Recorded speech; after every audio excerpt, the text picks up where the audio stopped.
வாழ்க்கையில் வெற்றி பெற பெரிதும் தேவை அதிர்ஷ்டமா உழைப்பா? கொஞ்சம் அமைதியாக இருங்க. இந்த முன்னாடி சின்ன பிள்ளைங்கள கொஞ்சம் தயவு செய்து. இல்லை, அது பெரியவங்களுக்கே கொஞ்சம் யோசனையாக இருக்கும், சின்ன பிள்ளைங்க பரிதாபமாக பார்க்கும், எதுக்கு இத்தனை பேர் மேடையில் உட்காந்துருக்காங்க. இல்லை, உடனே அவங்க அம்மா சொல்லும், பேசுவாங்கடா, பேசி என்ன செய்ய போகிறாங்க, ஏன் நான் பேசுகிறத நீ கேளுன்னுவான். இல்லை, இப்போ நான் சொல்கிறேன் வா வீட்டுக்கு போவோம்னுவான். அதெல்லாம் தாண்டி இந்த குழந்தைகளை நிறுத்தி வைக்கிறதுன்றது கொஞ்சம் சிரமந்தான். ஆனாலும் பிள்ளைகளை வச்சுருக்கிறவங்க கொஞ்சம் அமைதியாக வச்சுக்கோங்க. ஏன்னா இங்கே ஏதாவது மேக்கப் போட்டு டான்ஸ் ஆடினா சந்தோஷப்படுவான். அது மட்டும் இல்லை, இங்கேயே இசை நிகழ்ச்சிகள்லாம் நடந்திருக்கு, அது அவனுக்கு மனசுக்கு பிடிக்கும். முத்தமிழில் இயல், இசை, நாடகம்னு 3 இருக்குது. இயல் தமிழ் நாங்கள் பண்ணுறது வெறும் பேச்சு தான். இசைத்தமிழ் மியூசிக் இன்ஸ்ட்ருமெண்ட்டோடு அழகாக பாடுறது, நல்ல குரல் இருக்கக்கூடியவங்க செய்வாங்க. நாடகம் நடிப்பு, இசை பாட்டு 2 கலந்தது. அதனால் அதில் முதல்ல நிற்கிறது நாங்கள் தான். அதை கொஞ்சம் கேட்குறதுக்கு பொறுமை வேணும். நீங்கள் அது பொறுமையோடு இருப்பீங்கன்ற நம்பிக்கையில் நாங்கள் 5 பேர் வந்திருக்கிறோம். வாழ்க்கை என்பது மனிதன் இறைவனுக்கு கொடுத்த மாபெரும் வாய்ப்பு. பிறக்கிறோம், நிறைவு காலம் வரை வாழ்கிறோம். எங்கேயோ பிறந்தவர்கள் எங்கேயோ உயர்கிறார்கள். ஒன்றும் இல்லாமையில் இருந்து, ஜீரோவில் இருந்து ஹீரோவாக மாறுகிறார்கள். இங்கே நமக்கு முன்னால் ஒரு இந்திய ஆட்சித்துறை அதிகாரி இருக்கிறார். அவர் எல்லாரையும் மாதிரி தான் ஒரு மாணவராக வந்து படித்திருப்பார், ஒரு சாதாரண குடும்பத்தில் பிறந்து வந்திருப்பார். ஆனால் ஒரு மாவட்டத்தின் அதிகாரியாக தலைமை பொறுப்பில் இன்றைக்கி இருக்கிறார்னா இதுக்கு பின்னணியில் அவர் எவ்வளவு கஷ்டப்பட்டு உழைச்சிருப்பார் இல்லைங்களா? என்னங்க, போனோடனே ஐஏஎஸ் எழுதிட முடியுமா? 3ஆம் கிளாஸ் பரீட்சை எழுதுறதுக்கே பயமாக இருக்குது. அது இந்த காலத்தில் என்ன படிக்கிறாங்கன்னே தெரியல. இது கொஞ்சம் கூட்டுங்களேன். இந்த இது பயலுக படிக்கிறத பார்த்தா பயமாக இருக்குது. இந்திய ஆட்சி பணிக்கு வருவது என்பது அவருடைய எளிமையானது அல்ல. எவ்வளவு உழைச்சிருந்தால் இந்த இடத்துக்கு வர முடியும். உழைப்பு தான் ஒரு மனிதனை உயர்த்தும். உழைப்பின் வாரா உறுதிகள் உழவோ அப்படின்னு சொல்கிறதுக்கு 2 பேர். ரொம்ப கஷ்டப்பட்டு உழைச்சா மேலே வந்துடலாங்க. எல்லாரும் உழைக்கணுங்க. இந்த உலகத்தில் எறும்பை போல் உழைக்க வேண்டும், தேனீயை போல் உழைக்க வேண்டும். எந்த நேரமும் இயங்குகிற இதயத்தை போல் உழைக்க வேண்டும். எந்த நேரமும் சுறுசுறுப்பாக நம்மை இயக்குகிற மூளையை போல் உழைக்க வேண்டும். உடல் உறுப்புகளே உழைக்கிறது என்றால் மனிதன் ஏன் உழைக்கக்கூடாதுன்னு சொல்கிறதுக்கு திருமதி அட்சயா அவர்கள். இவ்வளோதான் நீங்கள் கைதட்டுவீங்களா?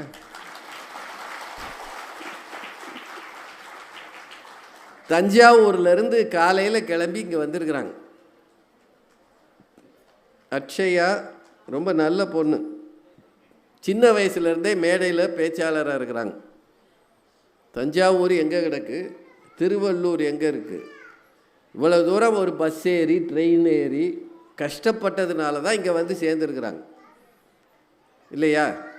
ஒரே நோக்கம்தான், தமிழ் மொழிக்காக, மக்களை சந்திக்க வேண்டும் என்ற ஆர்வத்துக்காக, பேச்சுக்கலையை வளர்க்க வேண்டும் என்ற சிந்தனைக்காக இங்கே வந்திருக்கிறார். அதான முக்கியம் இல்லையா? இந்த வயசுலேயே ஒரு பேச்சாளராக இருக்கிறதுன்றது ரொம்ப ஆச்சரியமான விஷயந்தான். அவங்க சொல்கிறது உழைப்பு தாங்க. என்னோட வாழ்க்கையில் நான் உழைச்சிருக்கிறேன், உழைச்சிக்கிட்டே இருக்கிறேன். காலையில் எழுந்து வீட்டு சமையல் பண்ணி வீட்டில் எல்லாருக்கும் கொடுத்துட்டு அதே சாப்பாடை சாயந்தரம் வரைக்கும் சாப்பிட்டு. இந்த குழந்தைங்க சத்தத்தை கொஞ்சம் குறைங்களேன் தயவுசெய்து. நம்ம குழந்தைங்க வச்சுருக்கவங்க தயவுசெய்து கொஞ்சம் அமைதியாக. ஏன்னா அது முன்னாடி உட்காந்து அவன் உழைக்க ஆரம்பிச்சிட்டான்னு அர்த்தம். காலையில் எழுந்து வீட்டில் தேவையானதை சமைச்சு வச்சுட்டு இங்கே வந்திருக்கிறேன். இதே சாப்பாடை ராத்திரி வரைக்கும் சாப்பிடுங்க, வேறு எங்கேயும் வெளியில் சாப்பிட்றாதீங்க, மிச்சம் இருந்தால் வச்சுருங்க, நாளைக்கு வந்து நான் சாப்பிட்டுக்கிறேன் அப்படின்னு சொல்லிட்டு வந்திருக்கிறாங்க அட்சயா. அவங்க சிந்தனையெல்லாம் உழைப்பை பற்றி தான். உழைப்பு தான் மனிதனை உயர்த்தும்ன்றாங்க.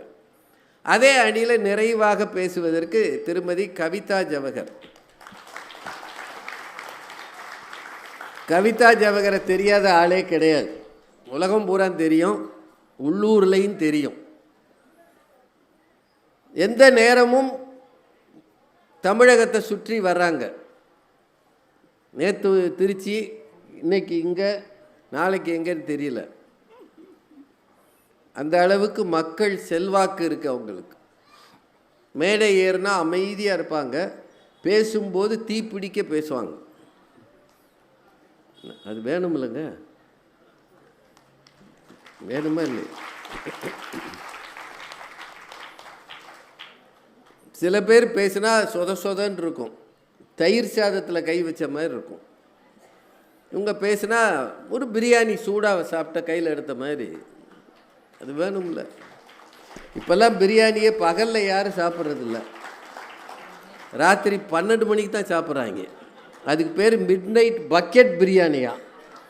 நமக்கு மத்தியானம் சாப்பிட்டதே தூக்கம் வர மாட்டேங்குது, இவன் தூக்கம் வராமல் போய் பிரியாணி சாப்பிட்றான். எப்படித்தான் அவங்களுக்கு செரிக்குதோ தெரியலை. எங்கே பார்த்தாலும் 12 மணிக்கு பைக் எடுத்துகிட்டு சுற்றுறாங்க. சூடாக சுவையாக பேசக்கூடிய திருமதி கவிதா ஜவஹர். 2 பேரும் அதிர்ஷ்டம்தான் என்று சொல்லுகிற இந்த எதிரணிக்கு சவாலாக இருக்கிறாங்க. கடும் உழைப்புக்கு காரணமானவங்க. அதெல்லாம் இல்லைங்க, என்ன கஷ்டப்பட்டு என்ன ஆக போகுது? ஒரு சிலருக்கு தான் மேலே வர்ற வாய்ப்பு வருது, மற்றவெல்லாம் பரிதாபமாக கையை கட்டி நிற்கிறான். லக்குன்னு ஒன்று இருக்குங்க, ஃபார்ச்சூன்னு ஒன்று இருக்குங்க, யோகம்னு ஒன்று இருக்குங்க. அது இருந்தால் தாங்க ஜெயிக்க முடியும் அப்படின்னு பேசுகிறதுக்கு திருச்சி சிவகுருநாதன் அவர்.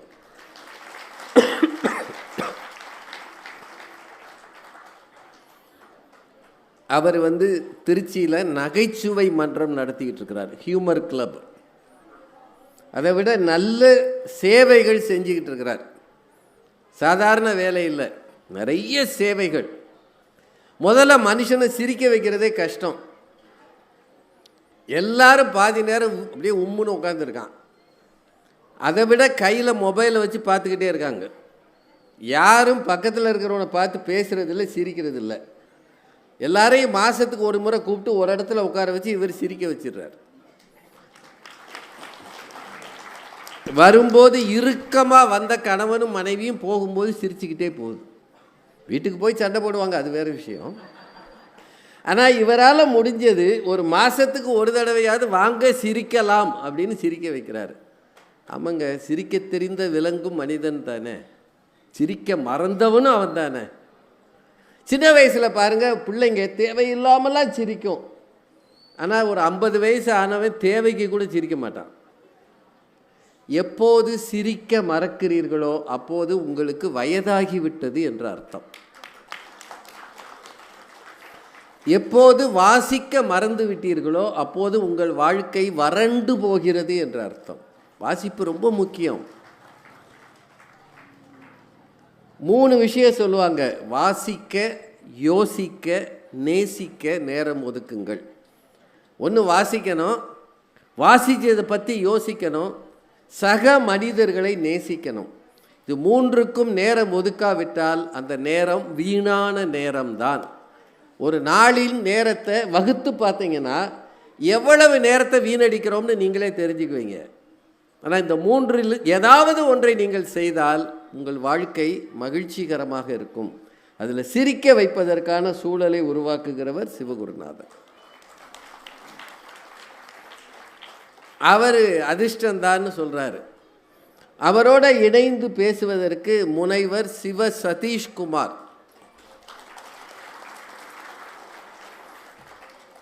அவர் ஒரு பல்கலைக்கழகத்தில் தமிழ் பேராசிரியராக இருக்கிறாரு. சின்ன வயசுலேயே முனைவர் பட்டம் பெற்றிருக்கிறார். அது எல்லாத்தையும் விட நிறைய பக்தி இலக்கியங்களை அவர் படித்து வச்சிருக்கிறார். எனக்கு தெரிய இந்த மேடையில் இருக்கிற 5 பேரில் மிக அதிகம் பக்தி இலக்கியம் தெரிஞ்சவர் அவர் தான்.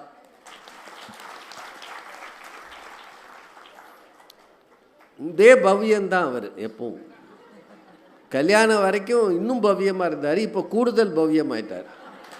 இப்போ கல்யாணம் ஆகி ஒரு குழந்தையோட சந்தோஷமாக இருக்கிறார். இந்த 4 அறிஞர்களும் பேச தயாராகிட்டாங்க. நீங்கள் மட்டும் கொஞ்சம் அமைதியாக இருங்க, உங்களுக்குள்ளே யாரும் பேசாதீங்க. உங்களுக்கு ஏதாவது முக்கியமான ஜனாதிபதி ட்ரம்ப்புக்கிட்ட இருந்து ஃபோன் வந்தால் கொஞ்சம் பொறுமையாக இருங்க, ட்ரம்ப் நான் வந்துடுறேன், ஒரு மீட்டிங்கில் இருக்கிறேன், நீங்கள் வரிகிரி போடணும்னா பொறுத்து போடுங்கன்னு சொல்லிட்டு வந்துடுங்க.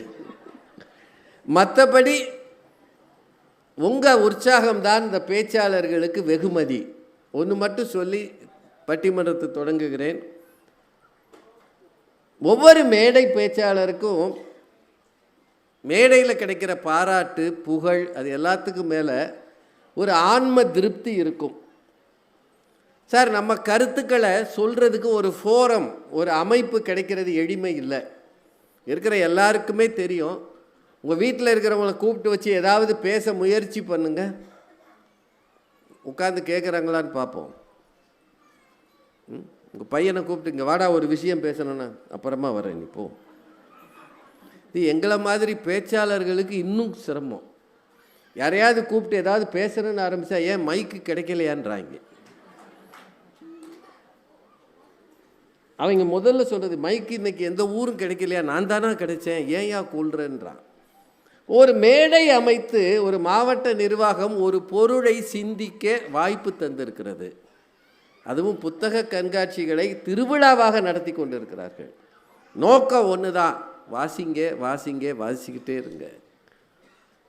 ஒரு 50 வருஷம் முன்னாடி எழுத படிக்க தெரியாதவர்கள், எழுத்து கூட்டி படிக்க தெரியாதவர்கள் அதிகம் இருந்த நாடு நம்ம நாடு.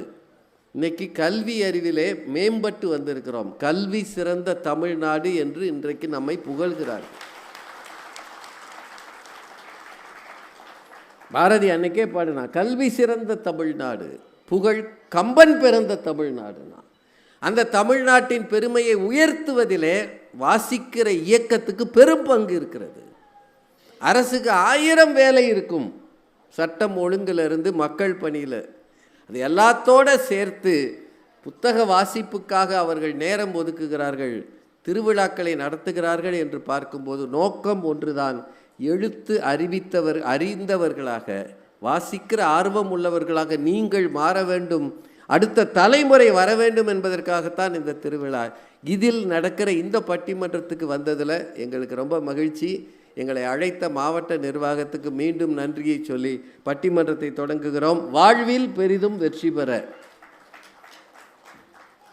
வாழ்வில் வெற்றி பெற பெரிதும் தேவை அதிர்ஷ்டமா உழைப்பா என்கிற தலைப்பில் அதிர்ஷ்டமே என்று பேச வருகிறார் நண்பர் சிவகுருநாதன். அவரை உங்கள் சார்பிலே அழைத்து அமைகிறேன். நன்றி.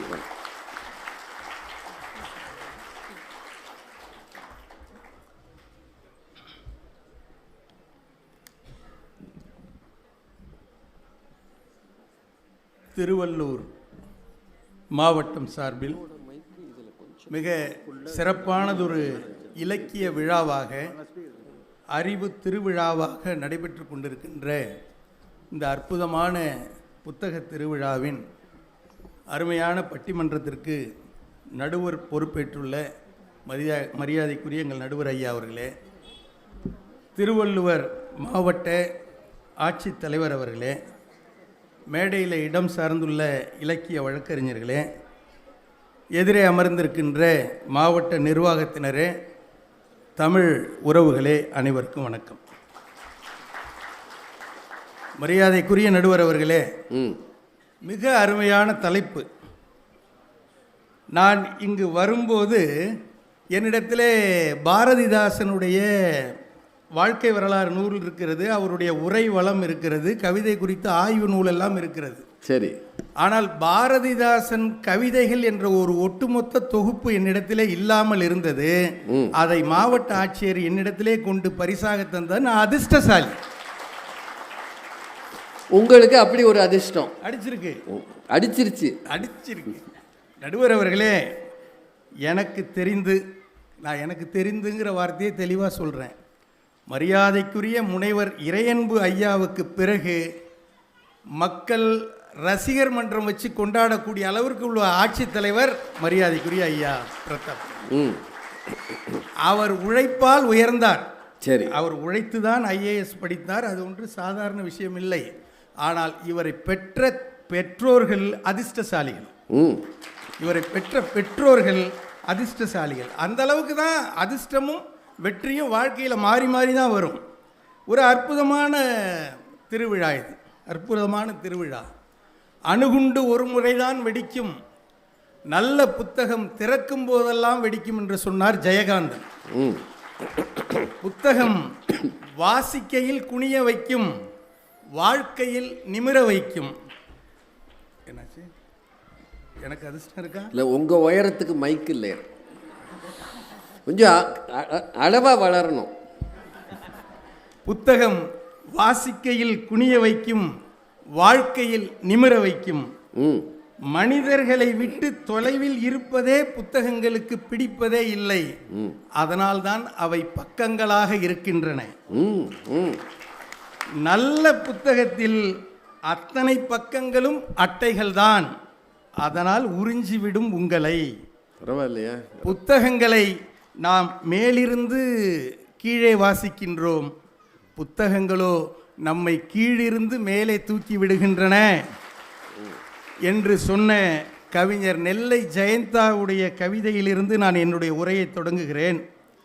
வாசிப்பு தான் நமக்கு வாழ்க்கையை கொடுக்கும், வாசிப்பு தான் நமக்கு உழைக்க சொல்லிக் கொடுக்கும், வாசிப்பு தான் நமக்கு அதிர்ஷ்டத்தையே தரும் என்று என்னுடைய கருத்து.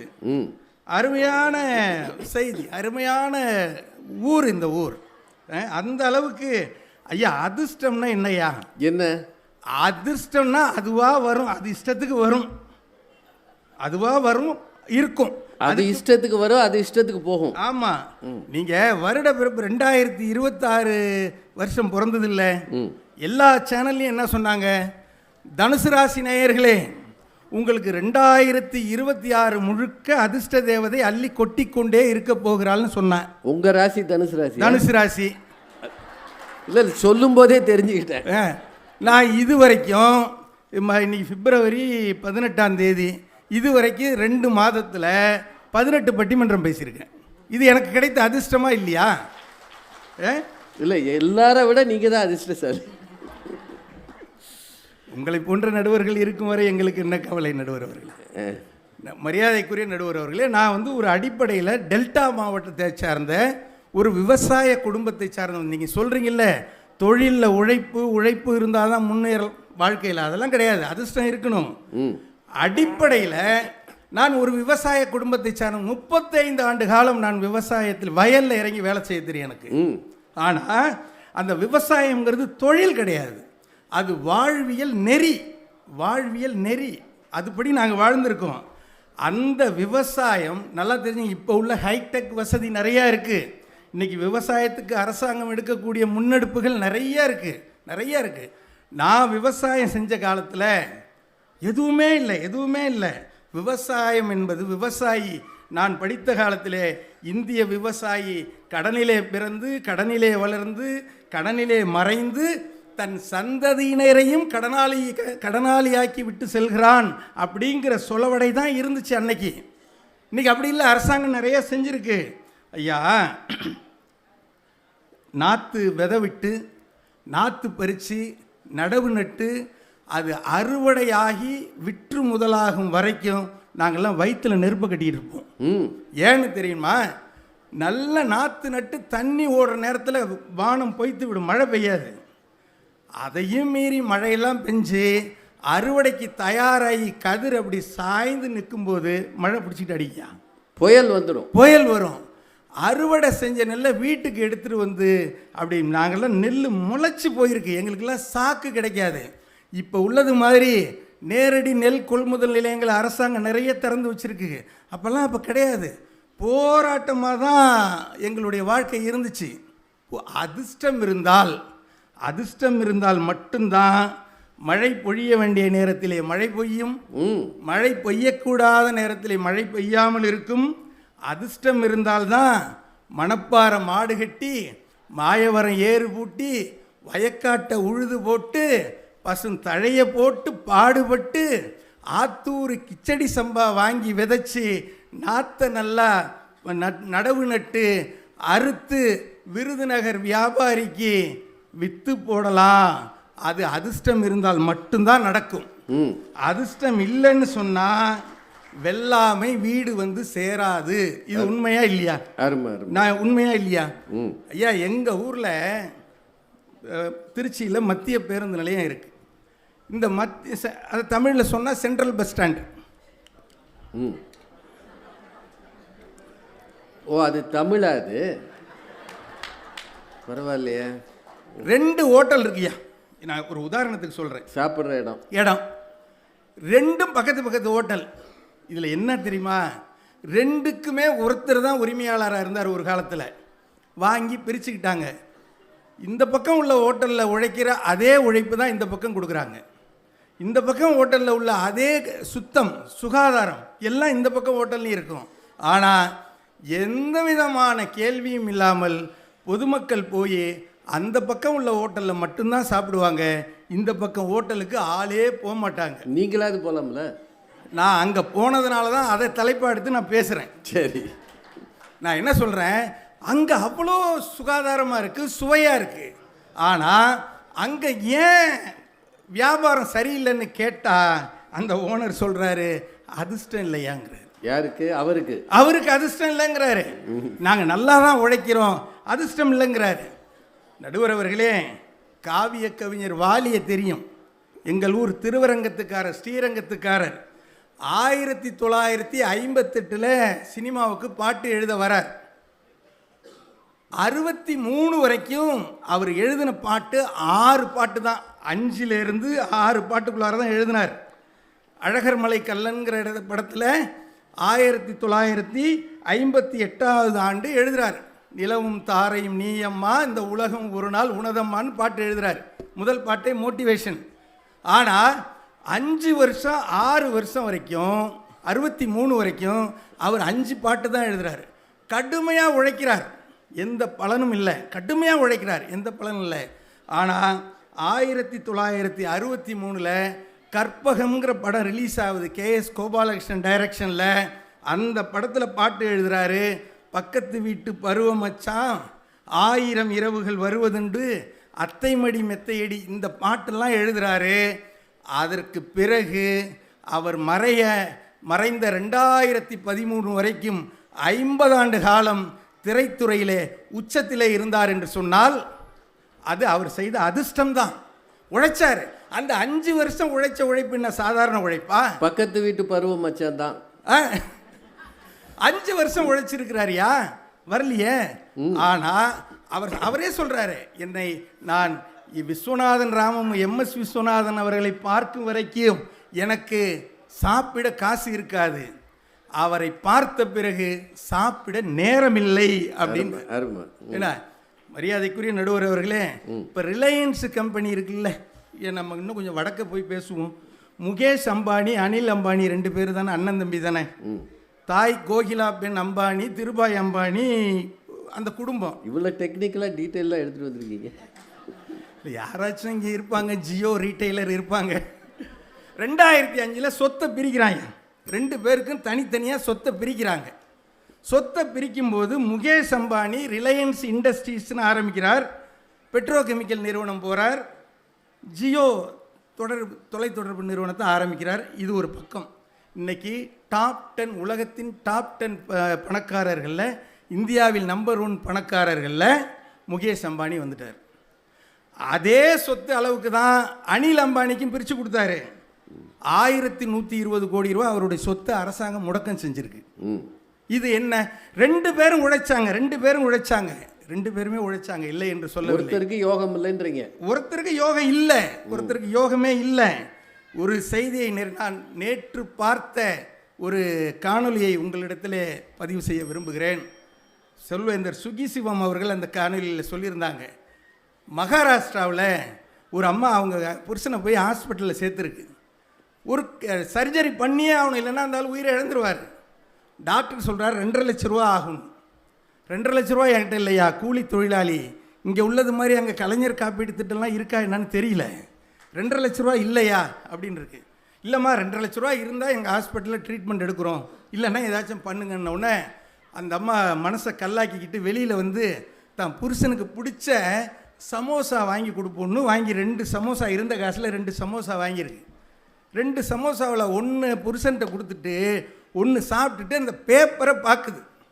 நல்லா தெரிஞ்சுங்க, அந்த பேப்பர் எவ்வளோ இருக்கும், அந்த பேப்பர் சமோசா மடித்த பேப்பர் எவ்வளோ இருக்கும் அப்படி பார்த்துட்டு அதில் போட்டிருக்கு. அதில் என்ன இப்போ அச்சிட்டு இருக்குன்னா, நாளை ஒரு மாரத்தான் ரேஸ் நடைபெற இருக்கிறது இந்த இடத்துல, அதில் வென்றால் முதல் பரிசு கிடைத்தால் 3 லட்ச ரூபான்னு அறிவிச்சிருக்காங்க.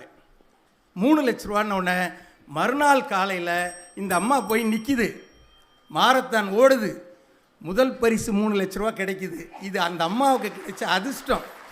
எதுமா உன்னை துரத்துனதுன்னு கேட்டாங்க. என்னுடைய கணவர் உயிர் என்னை துரத்தியது, என்னுடைய தாலி பாக்கியம், என்னுடைய அதிர்ஷ்டம், நான் ஓடினேன் வென்றேன் என்று சொன்னது. எந்த காலத்திலும் வாழ்க்கையில் வெற்றி பெற உழைப்பு தேவை இல்லை என்று சொல்லவில்லை, ஆனால் அதிர்ஷ்டம் அதிகமாக தேவை. வாய்ப்புக்கு நன்றி. சிவகுருநாதன் திருச்சியில் இருக்கிற ஹோட்டலில் தொடங்கி மகாராஷ்டிராவில் இருந்த ஓட்டத்தில் முடிச்சிட்டார். வாங்கியிருக்காங்க பாருங்க சமோசா, அதில் எழுதி இருந்திருக்கு. அதனால தான் கண்டதும் கற்க பண்டிதனாவான்னு அந்த காலத்தில் சொல்லுவாங்க. எது இருந்தாலும் வாசிக்கணும். நம்ம வடையை வாங்கிட்டு பேப்பரை கசக்கி கீழே போட்டுரும், சவுண்டு வருதுங்க. ஆனால் அந்த சமோசா பேப்பர் எவ்வளோ இருக்கும், சமோசா சைஸில் தான் இருக்கும். அதில் ஒரு செய்தியை அந்த பொண்ணு பார்த்து மாரத்தான் ஓடி இருக்கிறாங்க. அது ஒன்று சாதாரண 100 மீட்டர் ஓட்டம் இல்லை, மாரத்தான் வந்து பல மைல் ஓடணும். கணவருக்காக ஓடி ஜெயிச்சிருக்கிறாங்கன்னா அதுக்கு காரணம் அந்த பக்கம் ஏன் அந்த அம்மா கைக்கு வந்துச்சு. இந்த சமோசா பேப்பரில் ஒரு சினிமா விளம்பரம் வந்திருக்கலாம், அல்லது வேறு ஒரு ஜோதிட பக்கம் வந்திருக்கலாம், அரசியல் வந்திருக்கலாம். ஆனால் இந்த மாரத்தான் பற்றிய அறிவிப்பு அந்த அம்மா கைக்கு ஏன் கிடைச்சது? கிடைச்சதாயா யோகம், அந்த லக்கு தான் அவர் கணவரை காப்பாத்துச்சு அப்படின்னு. சரிதானுங்க அவர் சொன்னது? நீங்களாம் அமைதியாக இருக்கீங்க. விவசாயம் பண்ணுறாங்க, நாற்று நடும்போது முதல்ல விதை கிடைக்கணும், போதுமான தண்ணீர் இருக்கணும், பூச்சி இல்லாமல் இருக்கணும். பூச்சி வந்து அதை கெடுத்துடக்கூடாது, சரியாக அறுவடை நேரத்தில் மழை வரக்கூடாது, அறுத்து எடுத்த பிறகு அது கொள்முதல் ஆகணும், காசு கைக்கு வரணும். இதிலெல்லாம் யோகம்தான் இருக்குது. என்னதான் விவசாயி உழைச்சாலும் லக்கு இல்லைன்னா முடியாது அப்படின்னு அதிர்ஷ்ட கட்சிக்கு ஒரு அதிர்ஷ்ட வரவாக சிவகுருநாதன் இருக்கிறார். இதுக்கு பதில் சொல்லணும். ஒரு திருச்சிக்கு தஞ்சாவூர். வாங்கம்மா அச்சயா, சின்ன பொண்ணுங்க, இன்னுமே நல்லா கை தட்டலாம். நீங்கள்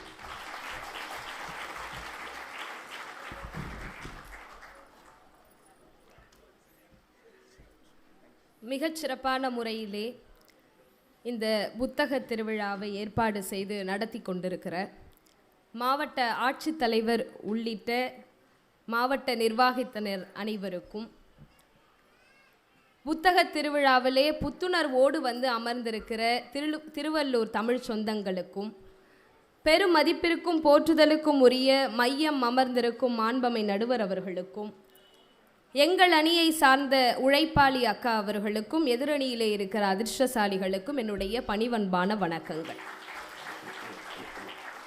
வாழ்க்கையில் வெற்றி பெற எது தேவை என்பது தலைப்பு. முதல்ல வாழ்க்கையில் வெற்றினா என்னன்னு ஒரு கேள்வி இருக்குல்ல.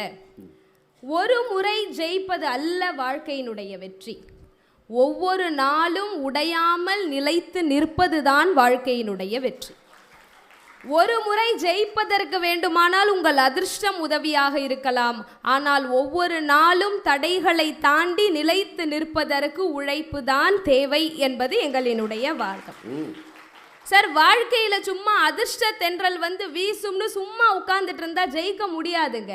சூறாவளி போல சுழன்று சுழன்று உழைத்தால் தான் வாழ்க்கையில் வெற்றி பெற முடியும். நான் ஒரு உதாரணத்தை சொல்றேன். ஒரு பெண்மணியை நான் உங்களுக்கு சொல்றேன். அந்த பெண்மணி தன்னுடைய சொந்த வாழ்க்கையிலே தன்னுடைய இளம் வயதிலேயே கணவரை இழந்தவர், தன்னுடைய மகனை ஒரு நோய்க்கு பறிகொடுத்தவர், இன்னொரு மகனை அடுத்த 2 ஆண்டுகளில் விபத்தில் பறிகொடுத்த ஒரு துரதிர்ஷ்டசாலி.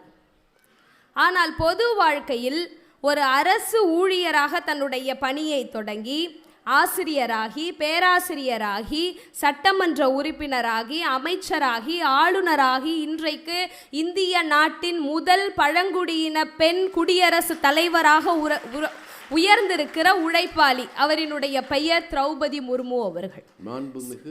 மாண்புமிகு குடியரசுத் தலைவர், நம்முடைய நாட்டின் முதல் குடிமகள் திரௌபதி முர்மு அவர்கள்.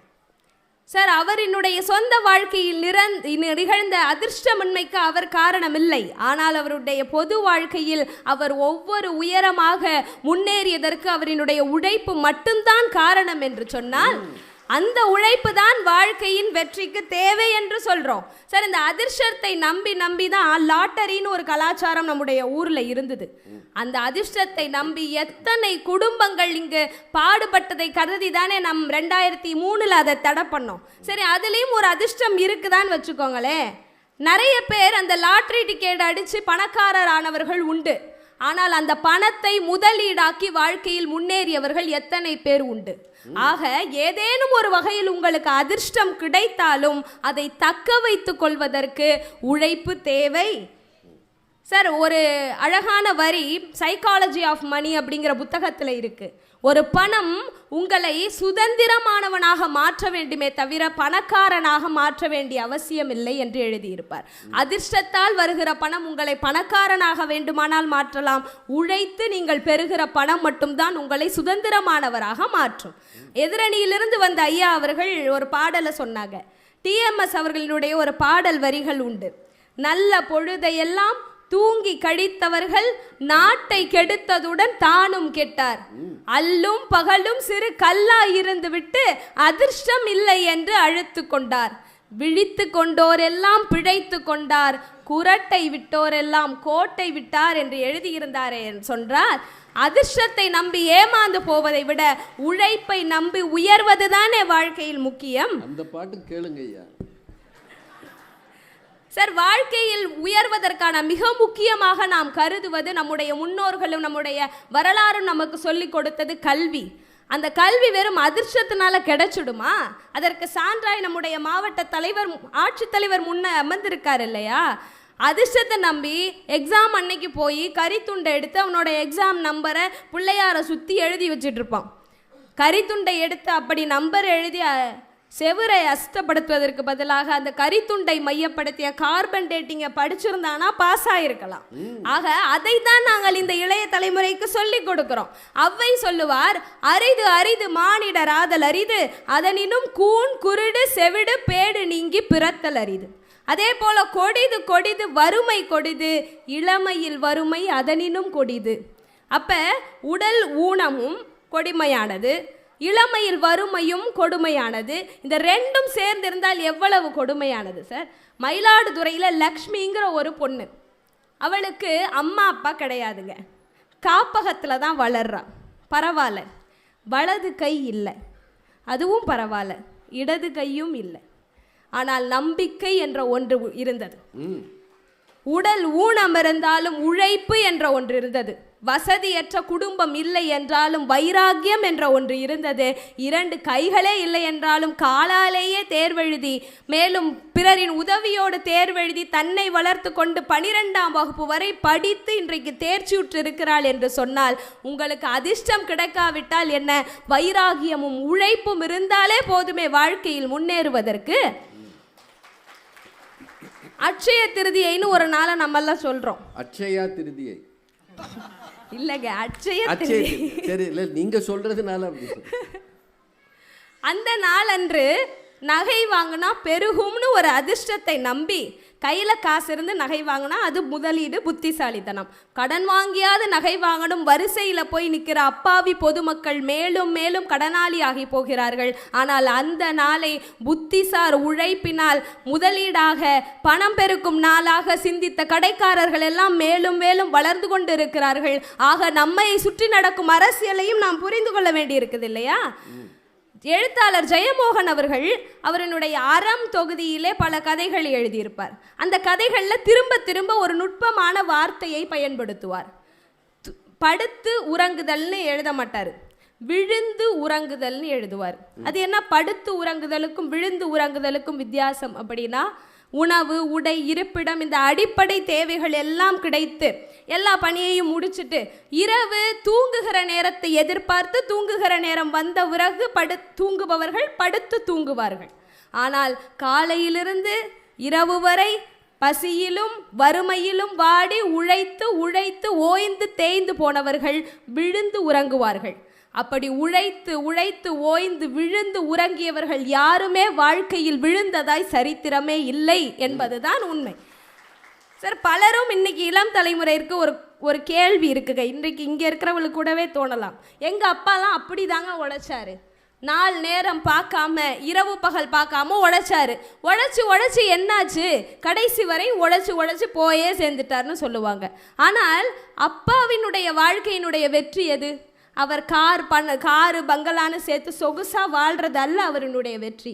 தன் பிள்ளையை பட்டய படிப்பு படிக்க வைத்து வாழ்க்கையில் உயர்ந்தவனாக மாற்றுகிறார்ல, அதுதான் ஒரு அப்பாவினுடைய வெற்றி. ஆக உழைப்பு என்பது ஒன்று தன்னை உயர்த்தும், அப்படி இல்லை என்றாலும் தான் உழைத்த உழைப்பு தன் தலைமுறையே உயர்த்தும் என்பதனால் உழைப்பு ஒரு நாளும் நம்மை கைவிடாது என்பதுதான் நிதர்சனமாக நாம் பார்க்கக்கூடிய உண்மை.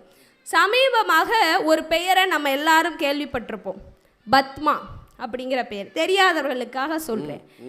அன்றாடம் கிடைக்கிற சிறிய தொகையில் சாப்பிட்டு கொண்டிருக்கிற ஒரு துப்புரவு தொழிலாளியாகிய ஒரு பெண் ரோட்டில் கேட்பாரட்டு கிடந்த ஒரு பையில் திறந்து பார்க்குறாங்க. 45 பவுன் நகை இருக்குது. ஆனால் நேர்மையோடு அந்த நகையை காவல்துறையிடம் ஒப்படைத்து மிகச்சிறந்த உயர்ந்த நேர்மைக்கு சொந்தக்காரராக இன்றைக்கு புகழ் பெற்றிருக்கக்கூடிய பத்மா அவர்கள். அவங்க அந்த பையை திறந்து பார்த்தாங்கல்ல, இது நமக்கு கிடைச்ச அதிர்ஷ்டம்னு நினச்சி எடுத்துகிட்டு போயிருக்கலாம். ஆனால் அந்த அம்மா அதை செய்யலை. இது யாரோ ஒருவரினுடைய உழைப்பில் வந்தது என்று பிறரினுடைய உழைப்பையும், பிறருடைய பொருள் எனக்கு வேண்டாம், உழைத்து சாப்பிட எனக்கு கை இருக்கு என்று தன் உழைப்பின் மீது அவர் வைத்த மதிப்பினாலும் தான் இன்றைக்கு அவரை நாம் எல்லாம் போற்றி கொண்டிருக்கிறோம். சார், அதிர்ஷ்டத்தை அவர் நம்பி இருந்தால் அவர் பணக்கார பத்மாவாக வேண்டுமானால் வாழ்ந்திருக்கலாம். உழைப்பை போற்றியதனால் தான் பல தலைமுறைகளுக்கு வழிகாட்டும் பண்புமிக்க பத்மாவாக மாறிப்போனார் என்று சொன்னால், உழைப்பு உங்களுக்கு எதை தரும் தெரியுமா? உண்மையையும் நேர்மையையும் கற்றுத்தரும், உடலிலும் மனதிலும் உறுதியை தரும், இந்த உலகோர் மத்தியிலே உங்களுக்கு உயர்வை தரும். அந்த உழைப்பு தான் வாழ்வின் வெற்றிக்கு தேவை. நிறைவாக இப்படி சொல்லி கூடுதலாக இப்படி ஒன்றை சொல்லி முடிக்கிறேன். உழைப்பு என்பது சக்தி, கடும் உழைப்பு என்பது பெரும் சக்தி, அதனினும் வைராகியத்தோடு கூடிய உழைப்பு என்பது மாபெரும் சக்தி. ஆக வைராகியத்தோடு கடும் உழைப்பை மேற்கொள்வோம், வாழ்வில் உயர்வோம் என்று சொல்லி வாய்ப்பளித்தவர்களுக்கும் வாய்மொழி கேட்டவர்களுக்கும் நன்றி கூறி விடைபெறுகிறேன். நன்றி, வணக்கம். ரொம்ப அருமையாக பேசியிருக்கிறாங்க. அந்த துப்புரவு பணியாளர் பத்மா 45 பவுனுங்க. இன்றைக்கி ஒரு பவுனு ஏறக்குறைய 1.5 லட்சம் ரூபாய். சரிங்களா? என்னங்க இந்த ஊரில் நகைக்கடையே இல்லையா? இன்னைக்கு ரேட்டு 1 கிராமு 14,000 சில்லற ரூபா. 8 கிராம்னு வச்சிங்கன்னா பெருக்கிக்கங்க, 45 பவுன். அவர் உடனே கணக்கு போட்டார். இந்த மொபைல் இருக்கிறது எதுக்கு உதவுது பாருங்க. இது அதே விலைக்கு கிடைக்காது. செய்கூலி, சேதாரம், ஜிஎஸ்டி எல்லாம் சேரும். ஏறக்குறைய ஒரு 75 லட்சம் ரூபாய்க்கு மதிப்புள்ள பொருளை ஒரு அம்மா கையில் வாங்கி அதை கொண்டு போய் உரிமையாளரிடம் ஒப்படைக்க முயற்சி பண்ணியிருக்காங்க பாருங்கள். இன்னமும் நம் மக்களிடம், எளியவரிடம் நேர்மை இருக்கிறது என்பதற்கு இதுதான் எடுத்துக்காட்டு. வசதி படைத்தவர்கள் மற்றவர் சொத்துக்கு ஆசைப்படலாம், ஆனால் ஏழைகள் இன்னமும் பிறர் சொத்துக்காக ஆசைப்படுவதில்லை.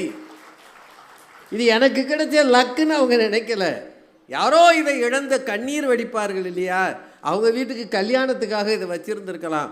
ஒரு பெண்ணின் வாழ்க்கையை நாம் கெடுத்துடக்கூடாதுன்னு எடுத்துகிட்டு ஓடி போய் காவல்துறையில் ஒப்படைச்சதுனால இன்றைக்கு அரசாங்கமே அவரை அழைத்து, அரசாங்கம் மட்டும் இல்லை, எல்லாரும் தனியார் அமைப்புகள், ஐயா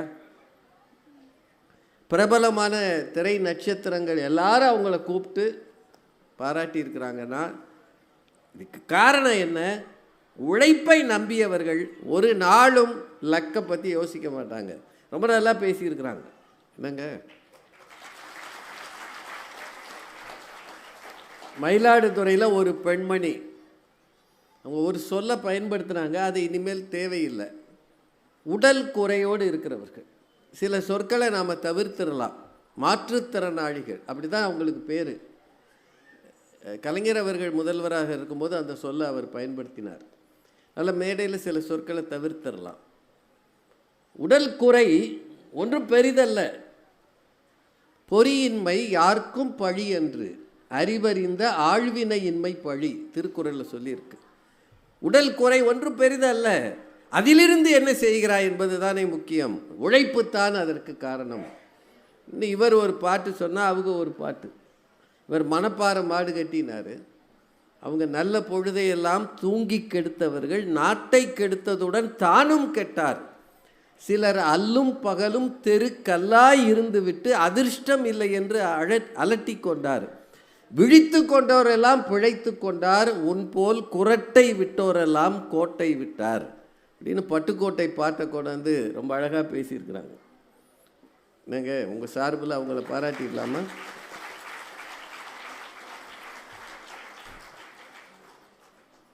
இதெல்லாம் சரிதான். இப்போ லக்குக்கு வேலையே இல்லையா? அதிர்ஷ்டமே கொஞ்சம் கூட ஒரு வேலையும் பண்ணுறது இல்லையா? நம்ம தம்பி சிவ சதீஷ்குமார், அதிர்ஷ்டமே.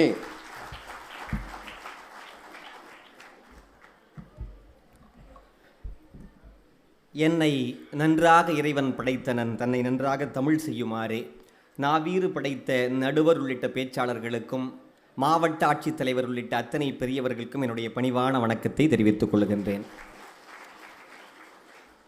வாழ்க்கையில் வெற்றி பெற பெரிதும் தேவை அதிர்ஷ்டமா உழைப்பா அப்படிங்கிற பட்டிமன்றம். அதிர்ஷ்டமே அப்படிங்கிற அடியில் நான் பேசுகிறேன். நான் சென்னையிலேருந்து கிளம்பி வரும்போது சென்னைக்குள்ளே அவ்வளவு டிராஃபிக். திருவள்ளூர் பக்கத்தில் வந்தால் ஒருத்தரையும் காணோம். நான் என் கூட தனியாக வந்தேன், கூட யாருமே இல்லை. ஏன் அவங்களே கூட்டு வந்திருக்க வேண்டியதானே? இன்னும் கொஞ்சம் கூட்டமாக வந்திருக்கும். இல்லை வரும்போது அப்புறம் சிவகுரு சார் ரூமில் இருக்கும்போது கேட்டார், தம்பி வரும்போது அப்படியே வெறிச்சோடி கிடஞ்ச பயா, அப்படி அமைதியாக இருந்துச்சு, எப்படி தம்பி திரும்பி போக போகிறீங்க? நான் தனியாக பைக்கில் தான் வந்தேன், எப்படி போக போகிறீங்க தம்பி? அதே மாதிரி திடலும் அப்படி இருக்குமா அப்படின்னு கேட்டார்கள். ஆனால் திடலுக்குள் கடல் புகுந்ததை போல இத்தனை சுவைஞர்கள் வந்து அமர்ந்திருக்கிறார்கள் என்று சொன்னால் இது எங்களுக்கு கிடைத்த அதிர்ஷ்டம். அப்புறம் எனக்கு இங்கே இவர் சிவகுரு சார் பேசும்போது எனக்கு அதிர்ஷ்டம் இல்லையோன்னு நினச்சேன். அவர் ஒரு பாயிண்ட் சொன்னார் பார்த்தீங்களா, அதிர்ஷ்டங்கிறது அதிர்ஷ்டத்துக்கு தான் வரும்னு சொன்னார்ல, அது ஏன் பாயிண்ட்டு, அது போயிடுச்சுன்னு நினச்சிக்கிட்டு இருந்தேன். அதெல்லாம் முந்தைய சொல்லிட்டாரு. அப்போ என்ன நினச்சேன், எனக்கு அந்த நேரம் வருத்தப்பட்டுக்கிட்டு இருக்கிற நேரத்தில் வறுத்த முந்திரி பருப்பு கொண்டு வந்து கொடுத்தாங்க. எனக்கு முந்திரி பருப்புனா ரொம்ப பிடிக்கும், அதிர்ஷ்டம்டான்னு சாப்பிட்டுக்கிட்டு இருந்தேன். வாழ்க்கையில் எல்லா இடத்துலையும் அதிர்ஷ்டம் கிடைக்குங்க. கொடுத்தா சாப்பிட்டுட்டு சத்தம் இல்லாமல் இருக்குது, கூட்டத்தில் ஏன் அவுத்து விடுறது? இல்லை நாங்கள் அதிர்ஷ்ட, அவங்க சொன்ன மாதிரி நாங்கள் அதிர்ஷ்டசாலின்னு சொல்லணும்ல. அச்சியாக பேசும்போது நாங்கள்லாம் அதிர்ஷ்டசாலிகளாம், அவங்க 2 பேர் உழைப்பாளிகளாம். ஆமாம், மெரினா பீச்சில் உழைப்பாளர் சிலையில் இவங்க 2 பேர் பேர் தான் இருக்குது. ஓ, அது இவங்க தானா? அது ஆண்கள் இல்லை. அப்புறம் சைக்காலஜி ஆஃப் மணி அப்படிங்கிற புக்கை பற்றி பேசினாங்க. உண்மையிலேயே அந்த புத்தகத்துக்கு ஒரு அதிர்ஷ்டம் வந்துச்சுங்க. அவர் 2020 வெளியாயிருச்சு, ஒரு பையன் கண்டுக்கல அந்த புத்தகம். அரவிந்த் சாமி பேசினார், அதுக்கு அதிர்ஷ்டம் அடிச்சது. இனிமே எந்த புத்தகம்னாலும் அரவிந்த் சாமியை பேச சொல்லுங்க. இது வரைக்கும் யாரும் கண்டுக்கல. ஆமாம், ஒவ்வொன்றா அவர் அவுத்து விட்றாங்க பாருங்க. அப்புறம் குரட்டை விட்டோரெல்லாம் கோட்டை விட்டாராமா, அது அதிர்ஷ்டம் இல்லையாமா? உண்மையாகவே குரட்டை விட்டு படுத்த உடனே தூங்குவது அதிர்ஷ்டம் தான். இல்லாட்டி மாத்திரை போடணும். ஆமாம். நம்ம நீங்கள் என்னங்க மொத்தமாக சொல்லி அப்புறம் இவங்க எக்ஸாமுக்கு வந்து கறித்துண்டை வைத்து அப்படிலாம் கிடையாதுங்க. எக்ஸாமு நான் வாத்தியார், நீங்கள் வாத்தியாரா? போய் பார்த்தால தெரியும். என் கிளாஸில் ஒரு பையன் முருகேசன்னு பேர், கொக்குன்னு எழுத சொன்னா கெக்குன்னு எழுதுறான், தேங்காய்னு எழுத சொன்னா தொங்காய்னு எழுதுறான், எலுமிச்சம்பழம்னு எழுத சொன்னா ஏழுமச்சாம்பழம்னு எழுதுறான். என்னடா இப்படி எழுதுறியே, தமிழே இப்படி எழுதுறியே, தமிழ்நாட்டில் வந்து இப்படி எழுதுறியாடா அப்படின்னு கேட்டால் எப்படிடா பாஸ் பண்ண, யார் அவனுக்கு தமிழ் வாத்தியார், எப்படிடா பாஸ் பண்ணேன், நான் கொரோனா பாஸுங்கிறேன். அதிர்ஷ்டமா இல்லையாங்க? அவனுக்கு அதிர்ஷ்டம் கொரோனா. கொரோனா கொரோனா பெல்லாம் வந்திருக்குங்க. ஏங்க அவங்க பேசும்போது எது வெற்றின்னு கேட்டாங்க பார்த்தீங்களா? அதுக்கு சொன்னாங்க ஒவ்வொரு நாளும் நான் நிற்பது தான் வெற்றி, இன்னைக்கு நாம் இருக்கிறோம் அப்படின்னு சொல்வதே அதிர்ஷ்டம்ங்க. அது ஆரோக்கியமா இருக்கிறது அதிர்ஷ்டம். கொரோனாவுக்கு பின்னாடி நம்மள உயிரோடு இருக்கிறதே பெரிய அதிர்ஷ்டம் தான். டாக்டர்கள் போயிருக்காங்க, புஜபல பராக்கிரமசாலிகள் போயிருக்காங்க, அதையெல்லாம் தாண்டி நம்ம இன்னைக்கு நிக்கிறோம் அப்படின்னு சொன்னாவே அது அதிர்ஷ்டமா இல்லையா? உழைப்பாளையா வந்துச்சு அது எல்லாம் மாஸ்க்கு தான் காரணம். ஆனா என்னோட சைஸ்க்கு மாஸ்க் கிடைக்கல. ஏன்? அதை சுருக்கி தைக்கிற மாதிரி ஆயிடுச்சு. மாஸ்கை ரெண்டா வெட்டி மாட்டிட்டு மாஸ்க் போட்டாவே ஹெல்மெட் போட்ட மாதிரி தான் இருக்கும். உண்மையிலேங்க இன்னைக்கெல்லாம் சொல்கிறேங்க, என் லெவலுக்கு சொல்கிறேன், 90s கிட்ஸுக்கு கல்யாணம் ஆகிறது அதிர்ஷ்டம் தான். எனக்கெல்லாம் அப்படித்தான் ஆச்சு. உண்மையிலேயே சொல்கிறேங்க, நமக்கு காதலிக்க நல்ல பெண் கிடைப்பது அதிர்ஷ்டம், அதே பெண்ணை கரம் பிடிப்பது என்பது அதிர்ஷ்டம், அந்த பொண்ணுக்கு அண்ணன் தம்பி இல்லாமல் இருக்கிறது அதிர்ஷ்டம். அப்படி இருந்தாலும் கல்யாணத்தின் போது அவங்க நம்ம மேலே அடிக்காமல் இருக்கிறது அதிர்ஷ்டம். அதான் ஒத்துக்கிட்டானே, அப்புறம் ஏன் அடிக்கிறான்? அது சொல்கிறேன் பாருங்க, கல்யாணத்துக்கு அப்புறம் ஒத்துக்கிட்டு அடிக்கடி சீர் கொண்டு வருவது அதிர்ஷ்டம். அதெல்லாம் நம்ம இஷ்டத்துக்கு வராது, அதிர்ஷ்டத்துக்கு தான் வரும். ஏங்க உண்மையிலேயே சொல்லணும்னா திருக்குறளில் சொல்கிறாங்க, தெய்வத்தால் ஆகாது எனினும் முயற்சி தான் மெய் வருத்த கூலி தான் தரும். புரியுதா? கொஞ்சமாக அளவாக தான் கொடுக்கும். ஆனால் அதிர்ஷ்டம் இருந்தால் மட்டும்தான் அது கூரையை பிச்சு கொட்டுவதை போல அதிகமாக கிடைக்கும். ஓ, அது கூலி இல்லை, கூலி ஊதியம் அது. ஏங்க இன்னொன்று சொல்கிறேங்க, இவங்க சொன்னாங்க பார்த்தீங்களா அவ்வை, நான் பார்த்த அவ்வையை பற்றி சொல்கிறேன். பத்மஸ்ரீ டாக்டர் அவ்வை நடராஜன் ஐயா அவர்கள் தஞ்சை தமிழ் பல்கலைக்கழகத்தின் மேலாள் துணைவேந்தராக விளங்கியவர்கள். அவர்கிட்ட என்னை பற்றி ஐயா அறிமுகப்படுத்தும் போது என்ன சொன்னீங்க, இவர் நிறையா பக்தி இலக்கியம் எல்லாம் படித்தவர் அப்படின்னு சொல்லி. நான் படித்ததற்கு காரணம் நான் என்னுடைய உழைப்பு கிடையாது, எனக்கு கிடைத்த அதிர்ஷ்டம். எப்படின்னு கேட்டால், சென்னையில் ஒரு பேச்சு போட்டியில் வெற்றி பெற்று வர்றேங்க, ஒரு பேச்சாளராக வந்து தொகுத்து வழங்குறேன். அப்போ சிப்பி பாலசுப்ரமணியம்னு ஒரு ஐயா, அவர் என்ன பண்ணார், டாக்டர் அவ்வை நடராஜன் ஐயா கிட்ட நான் அறிமுகப்படுத்தி வச்சார். அவ்வை நடராஜன் ஐயா வாயிலிருந்து வந்த வார்த்தை என்ன தெரியுங்களா, கடிதம் எழுதுப்பா, இல்லைன்னா வீட்டில் வந்து பாரு அப்படின்னு சொன்னார். முடிச்சுட்டு அவ்வை நடராஜன் ஐயா காரில் ஏறி போயிட்டார். பிறகு சிப்பி சாரோட காரில் ஐயா முன்னாடி உட்காந்துக்கிட்டு இருக்கேன், நான் பின்னாடி உட்காந்துக்கிட்டு இருக்கேன். சிப்பி பாலசுப்ரமணியம் ஐயா யார், பத்மஸ்ரீ விருதாளர், இறந்த சாகித்ய அகாடமி விருது பெற்றவர், கலைமாமணி விருதாளர். திரும்பி என்னை பார்த்து ஒரு விஷயம் சொன்னார், அவ்வை கூப்பிடுறாருன்னா பெரிய விஷயம்ப்பா, நீ பெரிய பேச்சாளராயிருவ, பெரிய அறிஞராயிருவ, உனக்கு கிடைச்ச அதிர்ஷ்டம் என்று சொன்னார். உண்மையிலேயே அந்த அதிர்ஷ்டத்தின் காரணமாக தான் நிறைய படிக்கிற வாய்ப்பு கிடைச்சது. ஈஸியாக போய் பார்த்துட முடியுமாங்க பெரியவங்கள? இவ்வளவு ஏங்க இந்த மேடையில் உண்மையை சொல்கிறேன், பெரியவங்க 3 பேர் இருக்கீங்க, அட்சையா நானும் ஒரு சம வயதை உடையவர்கள். எங்கள் 2 பேர்த்துக்கும் கிடைச்ச அதிர்ஷ்டம் உங்களுக்கு இல்லைன்னு நான் சொல்லுவேன். ஏன்னா ஆமாங்க, அவங்க எங்களை விட உழைச்சவங்க, படித்தவங்க. ஆனால் மீடியா அப்படிங்கிற ஒரு அதிர்ஷ்டமயமான விஷயம் வந்து எங்கள் 2 பேருக்கு கிடைச்சது இல்லை. அப்போ இவ்வளவு பெரியவங்க முன்னாடி இந்த வயதிலேயே பேசக்கூடிய ஒரு வாய்ப்புனா அது அதிர்ஷ்டம் தானே. மீடியா முன்னாடி பேசுறது பெரிய அதிர்ஷ்டம். கண்டிப்பாங்க. மீடியா உங்களை பற்றி பேசுறது இன்னும் பெரிய அதிர்ஷ்டம். எப்படியோ பப்ளிசிட்டி ஆகிறோம்ல ஏங்க. அதையும் தாண்டி இன்னொன்று, தூய்மை பணியாளர் பத்மா அவர்களை பற்றி சொன்னாங்க, அது தங்கத்தை பற்றி பேசினாங்க. உண்மையிலேயே இன்னைக்கு குழந்தைகள், எனக்கு பையன் பிறந்திருக்கிறான், அவனை கொஞ்சலான்னு நினச்சி தங்கம் அப்படின்னு கொஞ்சறது கிடையாது, ஏன்னா குழந்தைய கடத்திட்டு போயிடுவேன். ஏன்னா தங்கம் அப்படி ஆயிடுச்சு உண்மையிலேயே. அப்படி இருக்கும்போது அந்த பத்மா அவர்கள் 45 சவரன், அதை விற்றா 67 லட்சம். ஐயா எவ்வளோ விடுங்க ஐயா, அந்த கணக்கு பெருக்கு முக்கியம். அத்தனையும் திருப்பி கொடுத்தாங்கல்ல, வாங்கினவங்க அதிர்ஷ்டசாலியா இல்லையா? சரி, ஒன்று கேட்குறேன், இந்த பத்மா அவர்களிடத்துல வாழ்க்கையில் தொடங்குகிற காலத்திலிருந்து அந்த நேர்மை இருந்துக்கிட்டு தான் இருந்திருக்கும். அதாவது சந்தி தெருப்பெருக்கும் சாஸ்திரம் கற்போம்னு பாரதி சொன்னார்ல, அதுக்கு சரியான உதாரணம் பத்மா அவர்கள். அவங்க நேர்மையாக தான் இருந்தாங்க, பட் அந்த நேர்மை வெளிப்படுவதற்கு அந்த நேரத்தில் ஒரு வாய்ப்பு கிடைச்சது. அதுக்கு முன்னாடி நேர்மையாக தான் இருந்தாங்க, அது வந்து அதிர்ஷ்டம் தான் சொல்லுவேன். நல்லது. அதை விட்டுட்டு இவங்க வந்து எப்போ பார்த்தாலும் எது சொன்னாலும் ஏற்றுக்கவே முடியாது. அப்புறம் இன்னொன்று, எப்படி எறும்பா உழைக்கணும், சூறாவளி போல் சுரண்டு, எதுக்குங்க அப்படி உழைக்கணும்? தேவையில்லை. நம்ம சாப்பிட்ற 4 இட்லி எதுக்கு? அவ்வளோ போதும்யா. ஆமாம், உண்மையில் இங்கே பாருங்க, நம்ம புற்று இருக்குல்ல, புத்துக்கு என்ன புத்துன்னு பேர் சொல்கிறேங்க? பாம்பு புத்து. பாம்பா கட்டுது? கரையான் கட்டுது. கரையான் கட்டுற புத்துல பாம்பு போய் குடியிருக்குது. ஆனால் பேர் என்ன வந்துச்சு? வீதி ஓட்டு வெங்காயத்தை வெள்ளாமன்றது வெள்ளையப்பேன், தெனாவேட்டா தின்னு போது திண்ணையப்பேன்னு ஒரு கதை உண்டு. அது மாதிரி நமக்கு இயல்பாக கிடச்சி எடுத்துகிட்டு போக வேண்டியது தானே. உண்மையிலே எங்க இந்த மீடியா வந்ததுக்கப்புறம் பாத்ரூம் பாடகர்களாக கரைந்து போன எத்தனையோ பேர் இன்னைக்கு சூப்பர் சிங்கராக உயர்ந்திருக்காங்கன்னு சொன்னால் அவங்களுக்கு கிடைத்த அதிர்ஷ்டம் தானே. உண்மையாக சொல்கிறேனுங்க, நல்ல அப்பா அம்மாவுக்கு நம்ம பிறக்கிறதே பெரிய அதிர்ஷ்டம் தான். அது உழைப்பாளையா வருது. அது பூர்வ ஜென்மத்தில் செய்த புண்ணியம், இறைவனுடைய எப்படியாலும் வச்சுங்க, அது அதிர்ஷ்டம் தான். அதையும் தாண்டி நல்ல ஸ்கூலில் போய் சேர்றது, நல்ல ஸ்கூலில் சேர்றது பணத்தால் உழைப்பு அப்படியெல்லாம் கிடையாதுங்க. நல்ல புலமையான வாத்தியார்கிட்ட படிக்கிறதுங்கிறது பெரிய அதிர்ஷ்டம் தான். கிடைக்குமாங்க? நல்ல வாத்தியார் இருக்கணும். அதையும் தாண்டி இப்போ எக்ஸாம் பற்றி நான் சொல்கிறேன். எக்ஸாம் பற்றி எல்லாம் பாஸ் பண்ண மாதிரி பேசுவீங்க. எக்ஸாமில் 40 கொஸ்டின் இம்பார்ட்டன்ட் கொஸ்டின் கொடுத்துருப்போம். 36 கொஸ்டினை நம்ம ஆள் படிச்சுட்டு போயிருப்பான். 4 கொஸ்டின் தான் கேட்குற கொஸ்டின், சரியாக அவன் படிக்காத கொஸ்டின் தான் வந்திருக்கும். நம்மளால் முருகேசன் இருக்கான் பார்த்தீங்களா, 4 கொஸ்டின் தான் படிச்சுட்டு போயிருப்பான். அந்த 4 கொஸ்டின் அவன் பாஸ் பண்ணிடுவான். யார் அதிர்ஷ்டசாலி? முருகேசன் தான். முருகேசன் அதையும் அவன் தான் கெக்குன்னு எழுதுனவன்.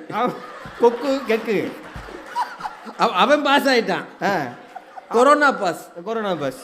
அப்புறம் என்னது, சில பேர்லாங்க உண்மையை சொல்கிறேன், அக்கோ புக்கோ போட்டு எழுதுறவங்களாம் உண்டு, அப்படி பாஸ் ஆகணும் உண்டு. அப்புறம் சில பேர் ஏன்டா ஃபெயில் ஆனேன் அப்படின்னு கேட்டால், என்னோட பேப்பர் மத்தியான நேரத்தில் வாத்தியார்கிட்ட போயிடுச்சு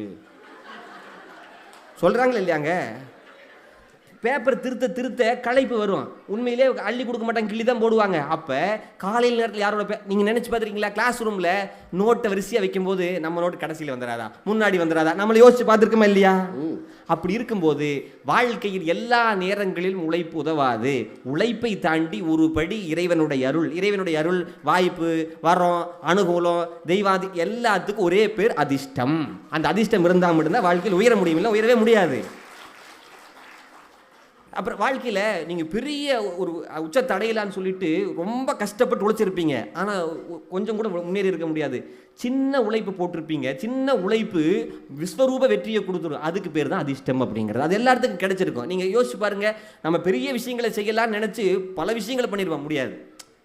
ஆனால் சின்னதாக ஒரு பிள்ளையார் சொல்லி போட்டிருப்போம், நம்ம அதில் வெற்றி அடைஞ்சிருப்போம். அதுக்கு காரணம் அதிர்ஷ்டம் அப்படின்னு சொன்னால் அதை ஏற்றுக்கணும். உண்மையை சொல்கிறேங்க, இன்றைக்கு திருவள்ளூர் மாவட்டத்தில் இத்தனை பேர் இங்கே வந்து, முதல்ல திருவள்ளூர் மாவட்ட வாசிகளே அதிர்ஷ்டசாலிகள் தான். ஏன்னு கேட்டால், நீங்கள் மனு போட்டு தான் உங்களுடைய பிரச்சனையை தீர்த்து கொள்ள வேண்டும் என்று இல்லை, அவர் மனதிற்குள்ளேயே எந்த பிரச்சனை இருந்தது என்பதை பார்த்து அவர் தீர்க்கக்கூடிய ஒரு மாவட்ட ஆட்சித்தலைவர் கிடைச்சிருக்காரு. உங்களுக்கு ஒரு அதிர்ஷ்டம், உண்மையா இல்லையா? அதையும் தாண்டி எங்கேயோ போய் தொலைக்காட்சியில் தொடர்கள் பார்த்துக்கிட்டு இல்லாமல் இந்த நேரத்தில் இங்கே வந்து கேட்கக்கூடிய வாய்ப்பு உங்களுக்கு கிடைச்சிருக்கல. அத்தனை சுவிஞர்களும் அதிர்ஷ்டசாலிகள் தான். ஆமாங்க, புத்தகம் வாசிப்பது என்பது ஒரு அதிர்ஷ்டம் தான்.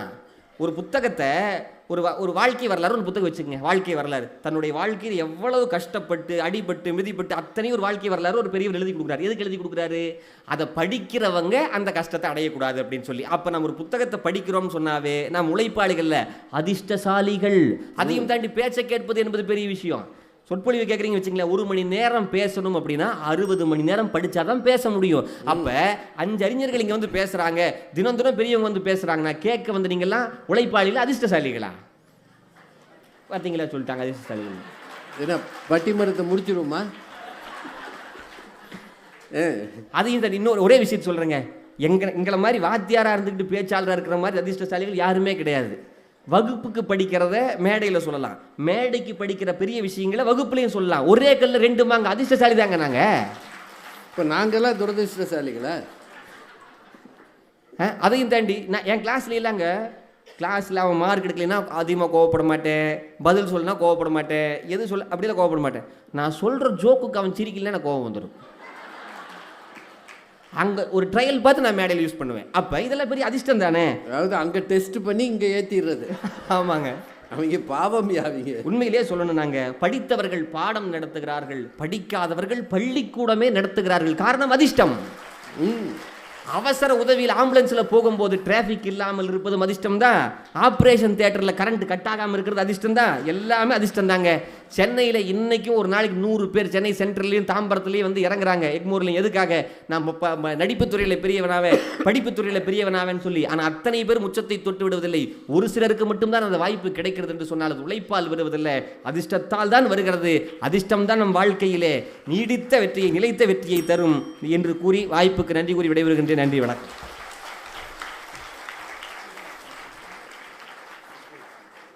எல்லாமே அதிர்ஷ்டம் தான் அவருக்கு. நீங்கள் உட்காந்து கேட்குறது அதிர்ஷ்டம், அவர் பேசுகிறது அதிர்ஷ்டம், இந்த சட்டை போட்டிருக்கிறது கூட அதிர்ஷ்டம்னு வருது. எனக்கு தெரியும் இந்த கட்சிக்கு இவ்வளவு கச்சை கட்டி பேசின முதல் ஆள் இவராக தான் இருக்க முடியும். உலகம் முழுக்க இது பூமி சுற்றுறது அதிர்ஷ்டம் எல்லாம் சொல்லிட்டார். ஆனால் அவர் சொன்னது கொஞ்சம் நியாயம் இருக்குல்லங்க. நம்ம பேப்பரை அந்த ஆசிரியர் திருத்துறாருல, அது நல்ல நேரமாக இருந்தால் தப்பிச்சுக்குவோம். அவரே வீட்டம்மாட்ட சண்டை போட்டு வந்து பேப்பர் எடுக்கிறாருன்னு வைங்க, பூராத்தையும் கிளி கிளி கிளி கிழிச்சு போ.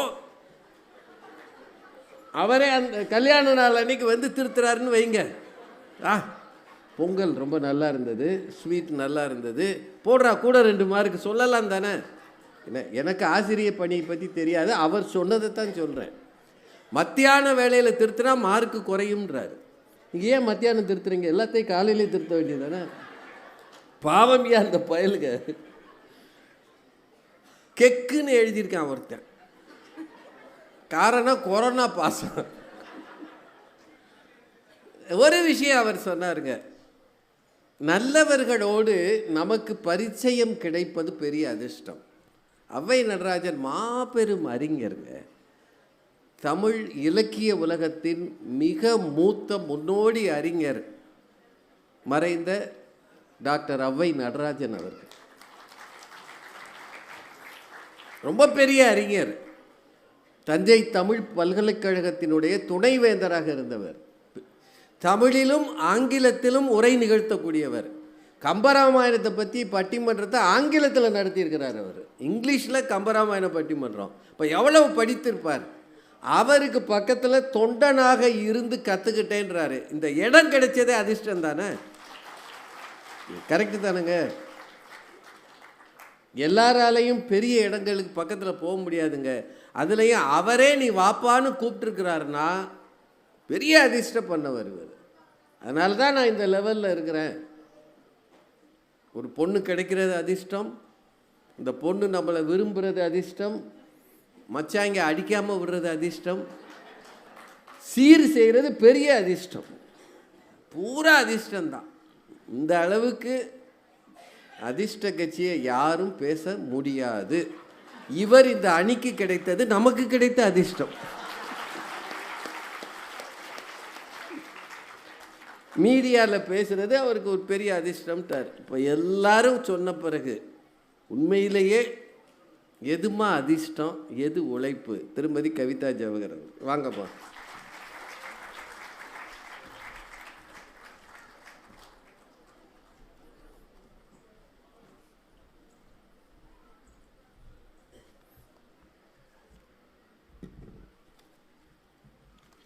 பேரன்பிற்கும் பெருமதிப்பிற்கும் உரிய நடுவர் அவர்களே, 2 அணிகளையும் சார்ந்த அறிஞர் பெருமக்களே, இங்கே பெருந்திரளாக கூடியிருக்கிற என் அன்பிற்கினிய சகோதர சகோதரிகளே, திருவள்ளூர் மாவட்டத்தின் பொறுப்பை தன் உழைப்பால் மட்டுமே அடைந்திருக்கிற எங்கள் கம்பீரமான மாவட்ட ஆட்சியர் அவர்களே, உங்கள் அத்துணை பேருக்கும் என்னுடைய பணிவான வணக்கங்களை கனிவோடு தெரிவித்துக் கொள்கிறேன்.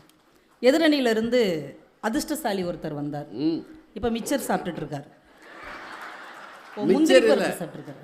முந்திரி பருப்பு என்னமோ அவருக்கு மட்டும் முந்திக்கிட்டு முந்திரி பருப்பு கொடுத்த மாதிரியும், எங்களுக்கு என்னமோ அரளிக்கொட்டையை கொண்டு வந்து கொடுத்த மாதிரியும், எங்களுக்கு முந்திரி பருப்பு தான் ஏன் கொடுத்துருக்கிறாரு. ஓ, அரளிக்கொட்டையெல்லாம் கொடுப்பாங்க. எங்களுக்கு முந்திரி பருப்பு, மற்றவங்களுக்கு வேற என்னமோ இல்லை வேப்பங்கொட்டையா கொடுத்தாங்க. எங்களுக்கு முந்திரி பருப்பு தான் கொடுத்தாங்க. என்னமோ இவருக்கு மட்டும்தான் எல்லாம் கிடைச்ச மாதிரி அவராக கற்பனை பண்ணிக்கிறார். மேடையில் உள்ள எல்லாருக்கும் தானே திருமணம் ஆயிருக்கு. என்னமோ அவருக்கு மட்டும் திருமணமான மாதிரி அதிர்ஷ்டம் அடித்து விட்டது. அடுத்து மச்சினைங்க அடிக்காமல் இருக்கிறதே இவருக்கு அதிர்ஷ்டம் அடிச்சிருக்குன்னு அர்த்தம். 90s கிட்ஸு இவரோட இவரே பைக்கில் வேற வந்திருக்காரு பாருங்க. உண்மையிலே இப்படிப்பட்ட ஒரு மனுஷனுக்கு கல்யாணமானது உண்மையிலே அதிர்ஷ்டம் தான். அதுவும் வரும்போது இந்த வழியாக வேற வந்திருக்கிறார். திடல் வந்து யாருமே இல்லாமல் இருந்திருக்கு. ஆனால் வந்து பார்த்தா இவ்வளவு கூட்டம் வந்து விட்டதே, இது என்னுடைய அதிர்ஷ்டம் தானே, அப்படி தானங்க சொன்னார். அப்போ இவருடைய அதிர்ஷ்டம் தானே இவ்வளோ கூட்டம் வந்தது. அப்போ இவர் ஏன் பேசணும்? பேசாமல் உட்காரலாம். இப்படியே இவரோடு இவரே பார்த்து கொண்டு இப்படியே நின்று கொண்டே இருந்தால் கூட்டம் கைதட்டி என்கரேஜ் பண்ணுவாங்க. அதே முந்திரி பருப்பு சாப்பிட்டு இங்கே எடுத்து வச்சு இப்படியே 5 நிமிஷம் பெல் அடிக்கிற வரைக்கும் சாப்பிட்டுட்டு போய் உட்காந்துருக்கலாம்ல. ஏன் உயிரை கொடுத்து அப்படியே மூச்சு வாங்க வாங்க பேசுறார்? ஏன்? அதிர்ஷ்டம் என்ற தலைப்பில் பேசினாலும் கூட உழைத்தால் தான் வெற்றி கிடைக்கும் என்று எங்கள் சிவசதீஷுக்கு தெரிந்திருக்கிறது. இந்த வயசுலேயே முனைவர் ஆகணும்னா சும்மா உட்காந்துருக்க முடியுமா? இவர் கொரோனா பேச்சில் இருந்து அவர் முனைவராக இருக்க மாட்டாரா? முடியாது. இந்த இளம் வயதில் முனைவர் பட்டம் பெற வேண்டும் என்றால் மற்ற பசங்க மாதிரி ஊர் சுத்தாம, சினிமா பார்க்காம, மொபைல் பார்க்காம 24 மணி நேரமும் படித்தால் மட்டும்தான் இந்த இடத்துக்கு வர முடியும். அதை சாதித்த உழைப்பாளி சிவசதீஷ். தயவு செஞ்சு உங்க உழைப்பை நீங்களே அவமானப்படுத்தாதீர்கள். அதிர்ஷ்டம் என்று திருமணம் ஆகிவிட்டது, சந்தோஷம், அதிர்ஷ்டம் தான். 1ஆம் தேதி இப்படியே உட்காந்து உங்க மனைவி முகத்தை பார்த்து சிரிச்சுக்கிட்டே இருக்க வேண்டியதானே? 1ஆம் தேதி சம்பளம் கொடுத்தா தானேங்க அதிர்ஷ்டத்துக்கு அப்புறம் அடி விழாமல் தப்பிக்க முடியும். சம்பளம் கொடுக்கணும்னா உழைக்கணும்ல. அங்கேயும் போய் ஜோக் சொல்லிக்கிட்டு இருக்கிறாரு பாருங்க.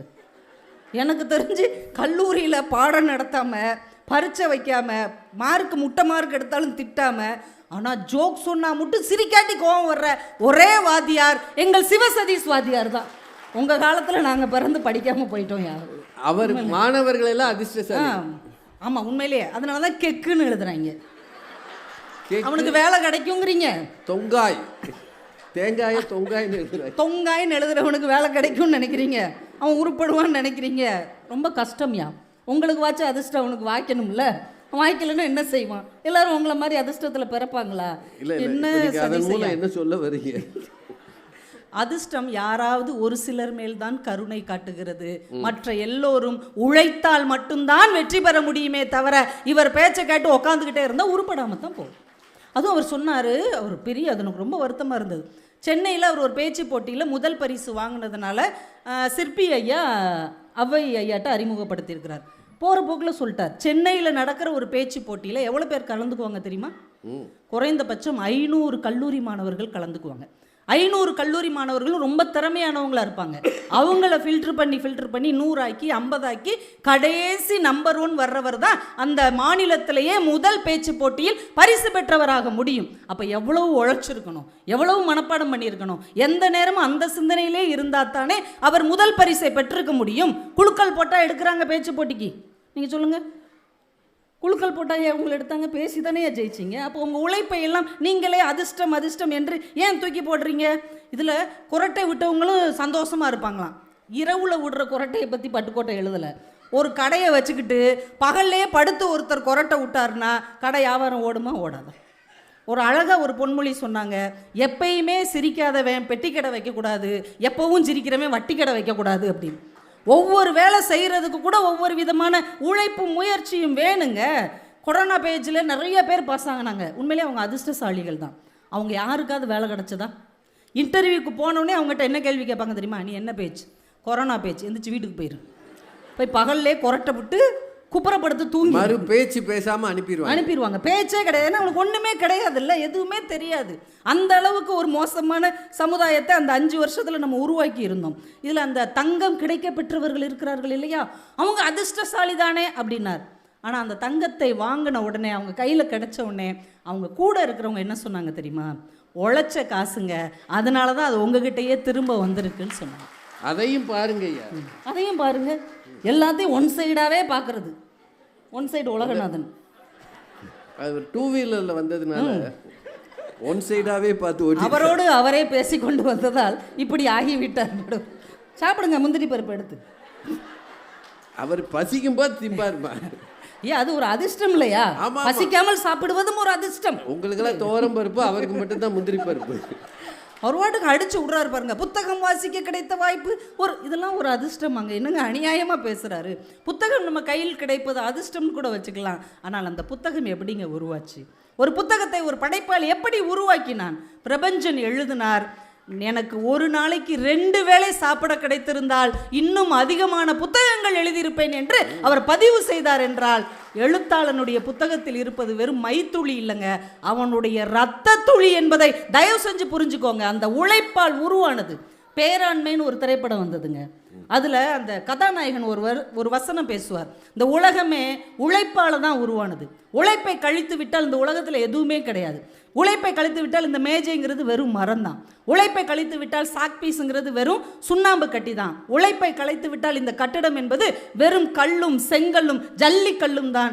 உழைப்பு இல்லாமல் இந்த உலகத்தில் எந்த மாற்றமும் உருவானது இல்லை என்று அவர் பதிவு செய்திருப்பார். உழைப்பு தாங்க எல்லாம். அதிர்ஷ்டத்தை நம்பிக்கிட்டு ஒரு நாடு உட்கார்ந்துருந்தா உருப்படாதுங்க. அறிஞர் அண்ணா ஒரு தடவை தம்பிக்கு கடிதம் எழுதிவிட்டு அந்த கடிதத்தை இப்படி முடித்தார். தம்பி, சேவல் கூவுகிறது, நான் உறங்கச் செல்லுகிறேன் என்று எழுதினார். ஒரு தலைவன் விடிய விடிய தன் சமூகத்தை பற்றி நிறைத்ததால் தான் இன்றைக்கு இவ்வளவு பெரிய இயக்கத்தின் தலைவராக கொண்டாடப்படுகிறாரே தவிர அதிர்ஷ்டம் சீட்டு எடுத்து கிளி மாதிரி கொண்டு வந்து கொடுக்காது. இந்த கிளி சீட்டு எடுக்கும் பாருங்க. இப்போ கிளி சீட்டு எடுத்தா உள்ள வச்சிருவாங்க, கிளியும் சேர்த்து உள்ள வச்சிருவாங்க, கிளிக்காரனே உள்ள வச்சிருவாங்க. கிளி பறந்துடும். என்ன பேச்சு வந்ததுலேருந்து அப்படி ஒரு பேச்சு பேசியிருக்கிறார். சரி, அவராவது சின்ன பையன் விவரம் இல்லாமல் பேசிட்டார். எங்கள் அண்ணன் சிவகுருநாதன் எவ்வளோ பெரியவருங்க, பெரிய பையன் விவரத்தோட பேசியிருக்காரு. ஒரு எவ்வளோ பெரிய ஒரு நகைச்சுவை மன்றத்தை நடத்தி எத்தனை பெரிய மனிதர்களை எல்லாம் அழைச்சிருக்கிறாருன்னா அது அவருடைய உழைப்பு இல்லையா? அவர் வந்த உடனே சொல்கிறார், நமக்கெல்லாம் பொறாம வரணுமா, 2 மாதத்தில் நான் 18 பட்டிமன்றங்கள் பேசியிருக்கிறேன், நான் தானே அதிர்ஷ்டசாலி அப்படியான. 18 மாதத்தில் 2 பட்டிமன்றம் கூட பேசாத பேச்சாளர் இருக்காங்க தெரியுமா? 18 மாதத்தில் 2 பட்டிமன்றம் கூட வராதவங்க இருக்கிறாங்க. ஆனால் 2 மாதத்தில் 18 பட்டிமன்றம் இவருக்கு எப்படி கிடைத்தது? அதிர்ஷ்டத்தால் கிடைத்தது. 25 வருட உழைப்பை அவர் எதற்காக செலவழித்து இருக்கிறார். அந்த மேடம் சொன்னாங்களா, தொகுப்பாளர் 25 வருஷமா அவர் பட்டிமன்றத்தில் பேசிட்டு இருக்கிறார். அவர் ஒரு புத்தகம் எழுதியிருக்கிறார், மேடை வசப்படும் என்று ஒரு புத்தகம் எழுதியிருக்கிறார். ஒரு மேடையில் எப்படி பேசணும்னு ஒருத்தர் எழுத முடிகிறது என்றால் எவ்வளவு உழைத்திருந்தால் இந்த இடத்துக்கு அவர் வந்திருக்க முடியும். போகிற போக்கில் இதை நீங்கள் அதிர்ஷ்டம்னு சொல்லி அடிச்சு விட்றீங்கன்னு. மகாராஷ்டிராவில் ஒரு அம்மா என்ன பண்ணியிருக்காங்க, சம்சா வாங்கியிருக்காங்க. பாவம், முந்திரி பருப்பு கிடைக்கல போல. ஒரு சம்சா வாங்கி இருக்கிறது, 2 சம்சா வாங்கியிருக்கிறது. வாங்கி அந்த பேப்பரை படித்தால் நாளை மாரத்தான். உடனே மறுநாள் மாரத்தானுக்கு போய் நிற்கிறாங்க. அவங்க கூட யாராவது ஓடினாங்களா? நிறைய பேர் ஓடி இருப்பாங்க. ஒருத்தருமே ஓடாமல் இவங்க மட்டும் ஓடி ஜெயிச்சா அது அதிர்ஷ்டம்.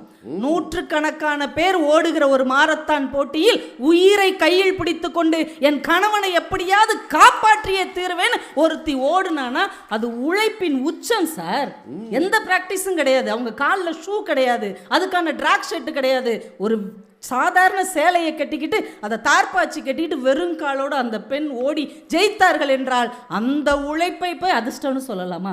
அந்த பேப்பரை பார்த்தது வேணா ஒரு அதிர்ஷ்டம். அதிர்ஷ்டம் வாய்ப்பு தான், ஆனால் உழைப்பு தான் வெற்றி தரும் என்பதை தயவு செய்து நீங்கள் ஒத்துக்கொண்டு தான் ஆக வேண்டும்.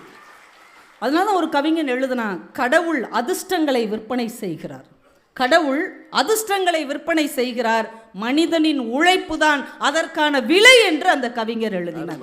இங்க உழைச்சாதான் கடவுள் தருந்த அதிர்ஷ்டத்தை விலை கொடுத்து வாங்க முடியும். ஒரு ஊர்ல ஒரு ராஜா இருந்தாருங்க, நீங்க வேற ராஜா, அந்த காலத்துல என்னைய விட்டுருங்க, உங்களை ஒன்றும் செய்யலுங்க. எந்த ஊர்லயும் நான் இல்லை. ஒரு பழைய காலத்துல உள்ள ராஜாங்க, பழைய காலம். ஆமா, அந்த காலத்துல ராஜா, ஒரு நாட்டுக்கு ராஜா, ஒரு சின்ன நாட்டுக்கு ஒரு ராஜா. அவர் ஒரு அறிவிப்பு கொடுக்குறாங்க, ராஜாவுடைய பிறந்த நாள் வருகிறதுனால ஊர் மக்கள் எல்லாருமே அங்கே வாங்க, வந்தவங்கெல்லாம் பேர் எழுதி போட்டு அதிர்ஷ்ட பரிசுகளும் எல்லாருக்கும் கொடுக்கப்படும், எல்லாருக்கும் விருந்தும் உண்டு அப்படின்னு. எல்லாம் கிளம்பி போயிட்டாங்க. ராஜா வீட்டு விருந்துனோடனே போயிட்டாங்க. இந்த ராஜா என்ன பண்ணார், மாறு வேஷம் போட்டு யாராவது வராதவங்க இருக்காங்களா அப்படின்னு குதிரையில் வர்றார்.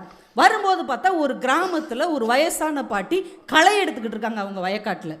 இவங்க அந்த அம்மாவை கூப்பிட்டு கேட்டாங்க, ஏங்க ராஜா வீட்டில் விருந்து நடக்குது, நீங்கள் போகலையா? போனால் உங்களுக்கு சாப்பாடும் கிடைக்கும், ஏதாவது அதிர்ஷ்ட பரிசும் கிடைக்க வாய்ப்பு இருக்குதுல்ல.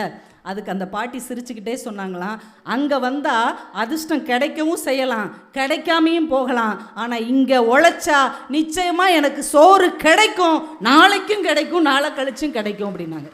அந்த பெண்ணுக்கு ராஜா அதிர்ஷ்ட பரிசு கொடுத்தார்.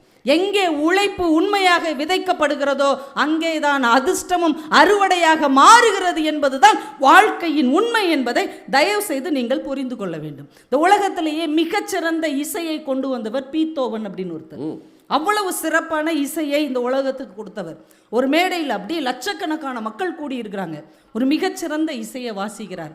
வாசித்து முடித்தோடனே அப்படியே கூட்டமே கிறங்கி நிற்கிது. ஒரு பெண்மணி ஓடி போய் அவர் கையை பிடிச்சிக்கிட்டு சொன்னாங்க, எத்தனை அதிர்ஷ்டம் செய்த கைகள், எத்தனை அதிர்ஷ்டம் செய்த கைகள். அவர் படக்குன்னு உதறிட்டு சொன்னார், தவறு, 1000 முறை பயிற்சி செய்த கைகள் என்று சொல்லுங்கள், அதுதான் உண்மை என்று சொன்னார். நாங்கள் சாதாரண விஷயமா யாரை வேணாலும் அதிர்ஷ்டம் நீங்கள் மாற்றிடுவீங்களா? உசேன் போல்ட் இருக்கிறார் இல்லையா, அவர் 10 செகண்டில் 100 மீட்டர் ஓடுவார். ஆனால் அதுக்கு பின்னாடி 20 வருட உழைப்பு இருக்கிறது என்பது தான் உண்மை என்பதை நம்ம புரிஞ்சுக்கணும். உலகத்தின் மிகச்சிறந்த ஓவியர் பிக்காசோ, இந்த பிக்காசோவுடைய உறவினர் ஒரு லேடி, இந்த பொண்ணு வந்து கேட்டாங்க, நீங்கள் வரைஞ்சா அது விலை மதிப்பில்லாததாமே, நீங்கள் ஒரு படம் வரைஞ்சி கொடுத்தா நல்ல ரேட்டுக்கு போகுமாமே, ஆச்சரியமாக இருக்குது, எனக்கு ஒன்று வரைஞ்சி கொடுங்க. 10 செகண்டில் ஒரு படம் வரைஞ்சி கொடுத்தார். இவங்க எடுத்துகிட்டு போய் ஒரு கண்காட்சிக்கு கொடுத்தாங்க, $1000 காசு கொடுத்தாங்க. இந்த அம்மா அரண்டுருச்சு, 10 நொடியில் ஒரு படம் வரைஞ்சி கொடுக்குறாரு, அதுக்கு $1000 படம் கிடைக்குதுன்னா எவ்வளோ அதிர்ஷ்டம். நேராக வந்துச்சு, ஏங்க இதை எனக்கும் சொல்லிக் கொடுங்களேன், நானும் 10 நொடியில் படம் வரைஞ்சி $1000 சம்பாதிப்பேன்ல, எனக்கு சொல்லிக் கொடுங்க.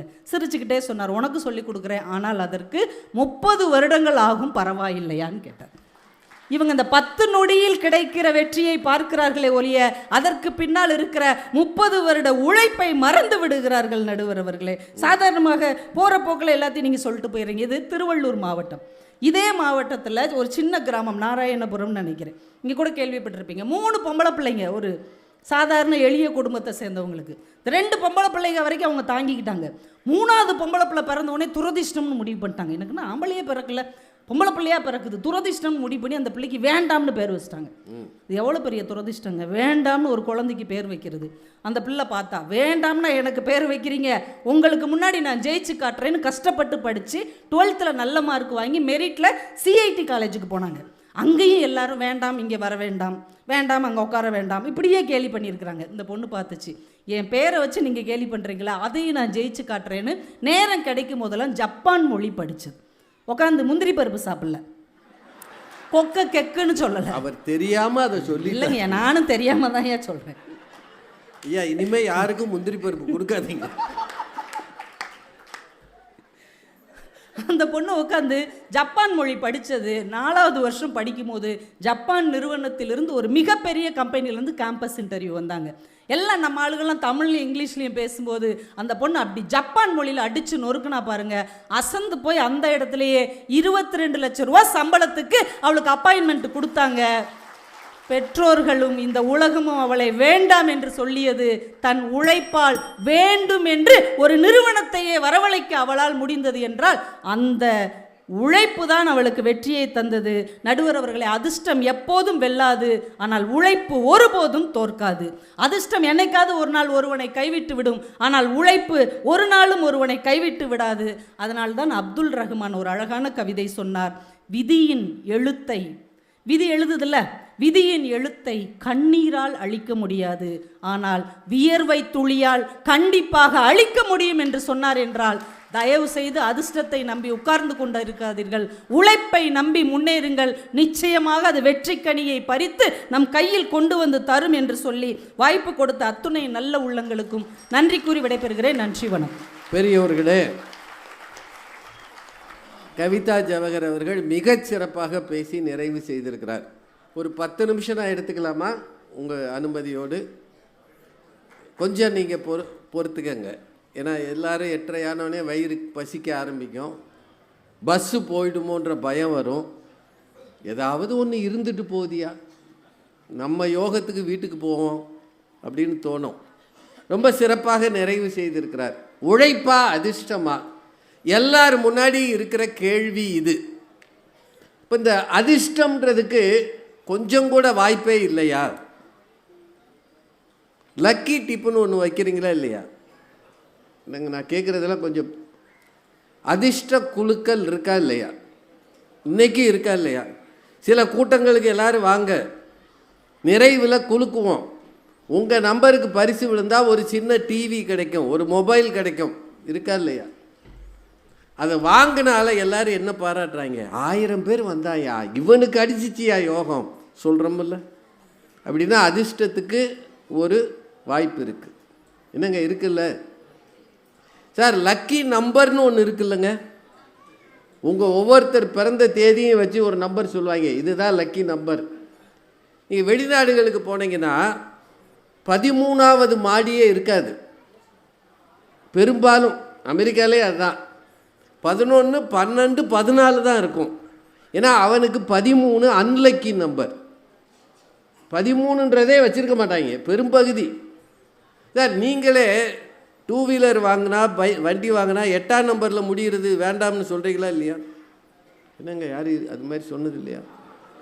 ஆர்டிஓட்ட போய் ஐயா என்ன வேணாலும் கொடுங்க, 8 மட்டும் வேணாம். என்னமோ 8 வாங்கினவனெல்லாம் ஆக்சிடெண்ட் ஆன மாதிரியும் 8 வாங்காதவனெல்லாம் அப்படியே ஓட்டுற மாதிரியும் ஒரு நம்பிக்கை இருக்கா இல்லையா? என்னங்க சார், ஏர் பிடித்தவன் என்ன செய்வான்? பானை பிடித்தவள் பாக்கியசாலி. வந்தாள் மகாலட்சுமியே. ஒரு பொண்ணு கல்யாணம் பண்ணிட்டு வந்தோடனே அந்த வீட்டில் ஒரு நல்லதுன்னு நடக்குதுன்னு வைங்க, என்ன சொல்லுவாங்க? யோகக்காரம், இந்த பொண்ணு வந்தாயா காசு கொளிக்குதியா, யோகக்கார பொண்ணு. சில பிள்ளைகள் பிறந்த உடனே அவங்க அப்பா அம்மாவுக்கு நல்லது நடந்தா என் பையன் அதிர்ஷ்டசாலி சொல்கிறோமா இல்லையா? என்னங்க இதெல்லாம் இருக்குல்லங்க. அதை தாங்க இவங்க 2 பேரும் மாஞ்சி என்ன அவர் ஒரு தப்பு பண்ணிட்டாரு, அந்த முந்திரி பருப்பை சொல்லிட்டார். அதை சொல்லாமல் இருந்திருந்தா இவ்வளவு வாங்கியிருக்க மாட்டார். சார், நம்முடைய வாழ்க்கையில் மூட நம்பிக்கைகளும் இருக்கிறது, சில நம்பிக்கைகளும் இருக்கிறது. மூட நம்பிக்கைகளை தவிர்த்திடலாம், அது தேவையில்லை. ஆனால் நமக்குள்ளே சில நம்பிக்கை இருக்குது சார். வீட்டம்மாவை வர சொல்லி, அம்மா நான் வெளியில் கிளம்புறேன், ஒரு சொம்பு தண்ணி கொடு, நான் குடிச்சிட்டு போகிறேன், உன்னை பார்த்துட்டு போனால் நல்லதுன்னு பழைய காலத்தில் நிறைய பேர் செஞ்சுருக்கிறாங்க. இன்றைக்கி தான் அந்த அம்மா ஹாய் அதெல்லாம் கிடையாது. அன்னைக்கே ஊர் பெரியவராக இருந்தால் கூட முன்னாடி நில்லுமா, நல்லா பொட்டுக்கிட்டு வச்சு நல்ல மஞ்சள் பூசி என் முன்னாடி வந்து நில்லு, நான் போகிற காரியம் ஜெயிக்கும் சொல்கிறாங்கல்ல. சின்னதாக நமக்கு அதிர்ஷ்டத்தை பற்றிய நம்பிக்கை இருக்கிறது. ஏன் சில நாட்களில் சில வேலைகளை செய்ய மாட்டேங்கிறோம், சில நாளில் செய்கிறோம்? ஏன் சிலவற்றை தவிர்க்கிறோம்? இருக்குல்லங்க. செவ்வாய்க்கிழமை கல்யாணம் போயிடலாமா? இவ்வளவு பேசுகிறாங்கல்ல, உழைப்புத்தான் அதிர்ஷ்டமெல்லாம் ஒன்றுமில்லை, நம்பிக்கைகள் தேவையில்லை, வேர்வையை சிந்து, எதை வேணாலும் சிந்துங்க. ஆனால் உங்களுக்கென்று சில நம்பிக்கைகளை தொடர்ந்து வைத்திருக்கிறீர்கள். இந்த நம்பிக்கைகள் நமக்குள்ளேயே ஒரு உணர்வை உண்டாக்குறது. என்னடா அன்லக்கி நம்பராக இருக்குது அப்படின்னு சொல்கிறவங்க இன்றைக்கி இருக்கிறாங்க. சார், சில நேரங்களில் நமக்கு சில வாய்ப்புகள் கிடைக்கும், சில வாய்ப்புகள் கையை விட்டு போகும். ஒன்று அதிர்ஷ்டம்ன்றோம், இன்னொன்று துரதிர்ஷ்டம்ன்றோம். இது எல்லார் வாழ்க்கையிலையும் நீங்கள் திரும்பி பாருங்கள், நீங்கள் திரும்பி பாருங்கள், இது நடந்தே இருக்கும். நான் பிகாம் முடித்து எங்கள் கல்லூரியில் முதல் மாணவன் அந்த காலத்தில், ஒரு அமெரிக்கன் காலேஜில். இல்லை, அது இதுக்காக சொல்லலை, கைதட்டுறதுலாம் விட்டுருங்க. இனிமேல் எனக்கு கைதட்டி யார் வேலை தர போகிறா? இல்லை, அது நம்மளை பற்றி பெருமை பேசுகிறதுக்கு இல்லை மேடை, நடந்ததை சொல்கிறேன். 58 பேரில் நான் முதல் மாணவன். எனக்கு பேராசிரியர்களாக இருந்தவங்க என்கிட்ட ரொம்ப கெஞ்சினாங்க, மேல் படிப்புக்கு போ, பிகாமோடு நிறுத்திடாத, எம்காம் சேரு. நான் காமர்ஸ் படித்தேன். எனக்கு ஆடிட்டராக இருந்த கோவிந்தராஜுலோன்னு ஒரு பெரிய மனிதர், அந்த காலத்தில் காரில் வருவார், அப்படின்னா அவர் எவ்வளோ பெரிய ஆளுன்னு பாருங்கள். அவர் என்னை கூப்பிட்டு தனியாக சொன்னார், நீ என்கிட்ட வா, எந்த எக்ஸ்ட்ரா செலவும் இல்லாமல் உன்னை நான் ஆடிட்டர் ஆக்கி காட்டுறேன். இது எனக்கு அவர் கொடுத்த ஆஃபர். நான் மேலேயும் படிக்க போல, அவர்கிட்ட ஆடிட்டராகவும் போகல, எம்காம் போய் சேரலை. அப்ளிகேஷன்லாம் வாங்கினேன். அன்னைக்கு எனக்கு கட்ட வேண்டிய தொகை 330 ரூபா. மதுரையில் ஒரு கல்லூரியில் எம்காமில் சேர்றதுக்கு மாத கட்டணம் இல்லை, வருஷ கட்டணம். 1 இயருக்கு 330 ருபீஸ். எங்கள் அப்பாட்ட கேட்டேன், போடான்ட்டார், போய் வேலையை பாடுறான்னாரு. குடும்பம் அப்படித்தான். இது நடந்தது ஜூலையில். எனக்கு முதல்ல கொஞ்சம் கவலையாக இருந்தது. சரி, நமக்கு படிப்பு வரல, அவ்வளோதான். படிப்பு வந்தது, ஆனால் படிக்க வாய்ப்பு இல்லைன்னு விட்டுட்டேன். சரியாக 3 மாதம் கழித்து நவம்பரில் மதுரை காமராஜ் யூனிவர்சிட்டியிலேருந்து எனக்கு ஒரு கடிதம் வருது. அன்றைக்கு ரெஜிஸ்ட்ராராக இருந்தவர் பேர் பிபி சின்னதுரை. அவர் எழுதின அந்த கடிதம் இன்னும் நான் வச்சுருக்கேன். சவுண்டு வருதுங்க. அவர்கிட்ட இருந்து கடிதம் வருது. என்ன கடிதம் தெரியுமா? நீ எங்கே மேல் படிப்பு படிக்கிறாய்? என் பேருக்கு வந்த கடிதம். உனக்கு அரசு கல்வி உதவித்தொகை 1300 ரூபாய் ஒரு ஆண்டுக்கு சாங்ஷன் ஆகியிருக்கிறது. 1300 ரூபா பெர் இயர். நீ என்ன படிக்கிறையோ அது வரைக்கும். ஏன்னா நான் நல்ல மார்க்கு, யூனிவர்சிட்டி ரேங்க்கு. நான் மட்டும் ஒரு 330 ரூபா யார்கிட்டயோ கடை வாங்கி கட்டியிருந்தேன்னா அது மாதிரி 3 மடங்கு எனக்கு திரும்ப கிடச்சிருக்கும் 3 மாதத்தில். இதை நான் என்ன சொல்ல முடியும்? எனக்கு அன்றைக்கி அதிர்ஷ்டம் இல்லை, கண்ணீர் விட்டுருக்கேன். ஐயோ 330 ரூபா எவன் காலில் விழுந்து வாங்கியிருந்தாலும் அதை திருப்பி கொடுத்துட்டு இன்னொரு 700 ரூபா நான் கையில் வச்சுருந்துருப்பேன். அன்னைக்கு 700ன்றது பெரிய தொகை. அப்படின்னா நான் மேலே படிப்பதற்கு எனக்கு வாய்ப்பு இல்லை, எனக்கு அதிர்ஷ்டம் இல்லை. இதை விட கொடுமையெல்லாம் என் வாழ்க்கையில் நடந்திருக்கு. எனக்கு 1 வருஷம் ஜூனியர் என் தம்பி. அவனும் காமர்ஸ் படித்தான். நடிகர் விவேக்கோடைய கிளாஸ்மேட் அவன். நான் காலேஜு யூனிவர்சிட்டி ரேங்க்கு. ஆனால் தொடர்ந்து அந்த காலத்தில் பேங்க் பரீட்சை எழுதுகிற என்னை எல்லா பரீட்சையிலையும் ரிஜெக்ட் பண்ணுறாங்க. என் தம்பி 1 வருஷம் கழித்து எழுதுகிறா, அவனுக்கு 3 பேங்க்கில் வாய்ப்பு வந்துருச்சு. அதை விட வேடிக்கை என்னென்னா, எங்கள் அப்பா என்னை கூப்பிட்டு, நீ படித்து புண்ணியம் இல்லை, அவனுக்கு 3 பேங்க் வந்திருக்கு, அவன் ஒரு பேங்க்கில் சேரட்டு, நீ வேணால் இன்னொன்று எடுத்துகிட்டு போய் சேர்ந்துக்கன்னார். நான் சொன்னேன், அவனுக்கு வந்த வேலைக்கு என்னையே எப்படி சேர்ப்பாங்கண்ணே? ஒரு குடும்பம் தானடா, அண்ணன் தம்பிக்கு என்ன பிரச்சனை? அது எனக்கு ரொம்ப அவமானமாக இருந்தது, ரொம்ப கஷ்டமாக போச்சு. டே, நான் இவ்வளோ மார்க் வாங்கியிருக்கேன்டா, அவன் ஒன்று அவ்வளோ மார்க் வாங்கலாம். ஆனால் அவனுக்கு ஒரே ஒரு பிஎஸ்ஆர்பி எழுதுனா 3 பேங்க்கு, பிஎஸ்ஆர்பி, கேனரா பேங்க், அப்புறம் ஸ்டேட் பேங்க், எல்லாத்துலேயும் வேலை கிடைச்சிது. எனக்கு கிடைக்கல. காரணம் என்ன? இப்போ யோசிச்சு பார்த்தா ஏதோ நடந்தது. அதை விட இன்னும் வேடிக்கை, எனக்கு ஆசிரியராக இருந்தவர் சுரேஷ் ஜான்சன் செல்லையான்னு ஒருத்தர், ரொம்ப பெரிய மனிதர். அவர் அப்புறம் ஸ்டேட் பேங்க்கு இருந்தார், ஏஜிஎம்மாக இருந்தார். அவர் என்னை நீ நல்லா படிக்கிற, மேலே மேலே படினார். ஆனால் ஏன் சூழ்நிலை, அதுக்குள்ளே நான் கல்யாணம் பண்ணி ஒரு குழந்தைய பெற்று அப்போயே ஒரு சாதாரண வேலையில் சேர்ந்து என் பையன் பிறந்திருக்கிறான். அவர் அங்கேருந்து அவர் ஒய்ஃபுக்கு டெலிவரிக்கு அதே ஹாஸ்பிட்டலில் சேர்த்துருக்கிறார். அவர் தற்செயலாக காலையில் என்னை பார்த்தார். என்ன இங்கே இருக்குன்னாரு. என் வீட்டம்மா இங்கே பிரசவம். நீ மேலே படிக்கலையா அப்படின்னாரு. படிக்கலைன்னு. உனக்கெல்லாம் என்ன ஒரு அறிவு இருக்குது? படித்து மேலே வராமல் கல்யாணத்தை பண்ணி, நான் ஒரு வாத்தியார், எனக்கு ஒரு குழந்தை இருக்குது, நான் என்ன வயசு, உன் வயசு என்ன? அப்போ எனக்கு வெறும் 24 வயசு. நீ அதுக்குள்ளே கல்யாணம் பண்ணி இங்கே அப்பாவை நிற்கிற, படித்து முன்னேறுன்ற அறிவே கிடையாதா? இனிமேல் என்னை நீ வந்து பார்க்காத அப்படின்ட்டார். நானே குழந்தை பிறந்திருக்குன்னு ஒரு சந்தோஷத்தில் பாதிவார். ஆனால் அவர் எனக்கு ஒரு டைரக்ஷன் காட்டினார். இதெல்லாம் சந்தோஷம் இல்லைடா, ஆனால் நீ மேலே வரணுமே, அதுக்குரிய தகுதி உனக்கு இருக்குது, ஆனால் நீ வரமாட்டேங்கிற, சின்ன வட்டத்துக்குள்ளே சுற்றி வர்ற. அதை விட பெரிய வட்டம்னு ஒரு உலகம் இருக்குது. You have the potential. ஆனால் நீ வெட்டியாக இங்கே சுற்றி வர்றேன்னு அவர் ஒரு ஆசிரியராக அவருக்கு காட்டிய வழி இருக்குல்ல, இன்றைக்கே எனக்கு சந்தோஷமாக இருக்குது. அப்படின்னா ஒரு சிலருக்கு அதிர்ஷ்ட தேவதை சின்ன வயசுலேயே கையை தட்டி காலை தட்டி தூக்கி மேலே விட்டுறான். பல பேர் பரிதாபமாக போராடி வாழ்கிறார்கள். உண்மையா இல்லையா? என்னங்க, சச்சின் டெண்டுல்கரும் வினோத் காம்பலியும் ஒரே டைமில் தான் விளையாடினாங்கல்ல. இந்திய கிரிக்கெட் வரலாற்றில் வினோத் காம்பலி செய்திருக்கிற சாதனைகள் நிறையா. டெண்டுல்கரை விட நிறையா ரன் அடித்தவன். ஆனால் அவன் ஒன்றும் இல்லாமல் பரிதாபமாக இன்றைக்கி இருக்கிற நிலைமையை பார்த்தீங்களா இல்லையா? டெண்டுல்கரை கடவுள்னு நினைக்கிறோம், god of cricket. Vinod Kambli BCCI தருகிற பென்ஷனில் வாழ்ந்துக்கிட்டு இருக்கிறான். ஏன்? அவன்கிட்ட திறமை இருந்தது. ஆனால் ஏதோ ஒன்று அவனை பின்னுக்கு தள்ளிவிட்டது. இந்த ஏதோ ஒன்று இருக்கு இல்லையா, அதைத்தான் அதிர்ஷ்டம் அல்லது அதிர்ஷ்ட குறைவு என்று இவர்கள் சொல்கிறார்கள். இதை நம்புறீங்களா இல்லையா?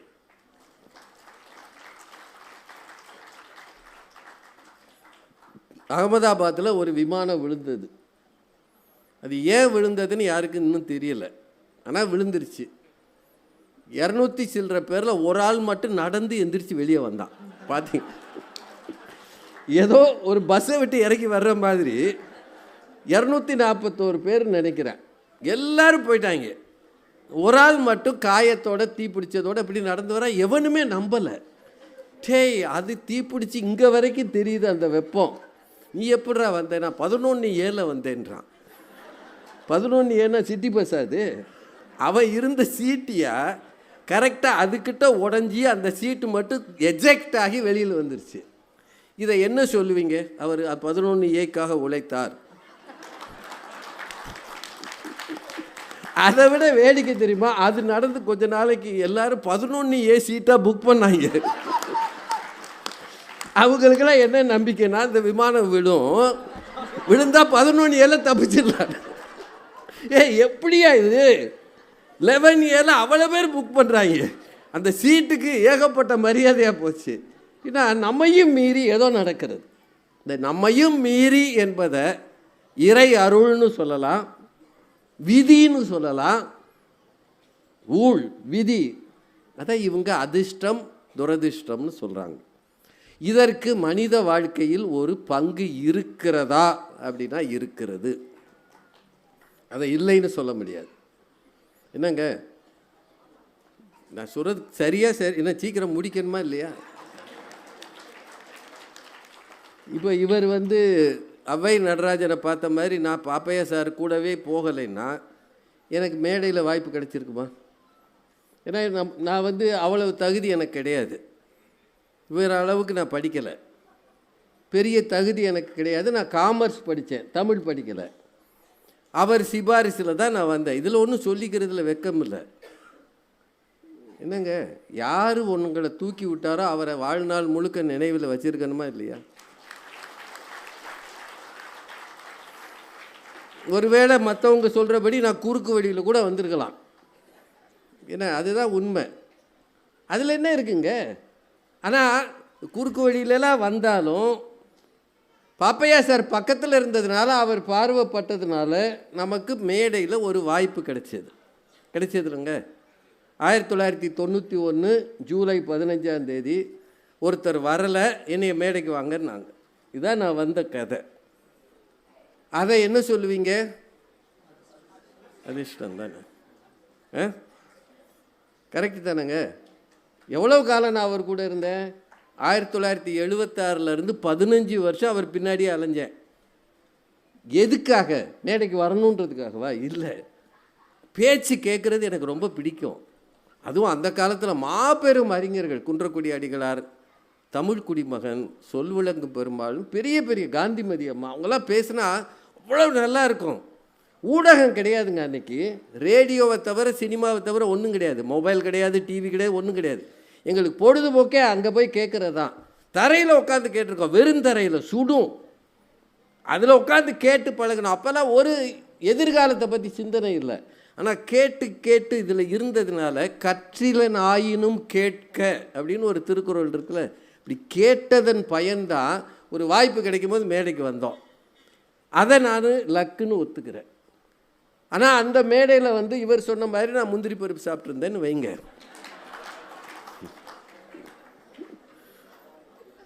ஐயா அவர்கள் சொன்னதால் மேடைக்கு வந்தேன், நான் குறுக்கு வழியில் தான் வந்தேன், எனக்கு எதுவுமே தெரியாது, ஏதோ அவர் கூப்பிட்டார் நான் வந்தேன், வணக்கம்னு சொல்லியிருந்தேன்னா அதே முந்திரி பருப்போடு போயிருந்திருப்பேன். நான் ஒரு 35 வருஷம் பல இடங்களுக்கு போய் பல அவமானங்களை பட்டு பல இலக்கியங்களை தேடி படித்து பல அறிஞர்கள் பாதங்களில் அமர்ந்து கற்றுக்கொண்டதால் தான் இன்றைக்கு என்னாலும் ஒரு சாதாரண பேச்சாளராக இருக்க முடியும்.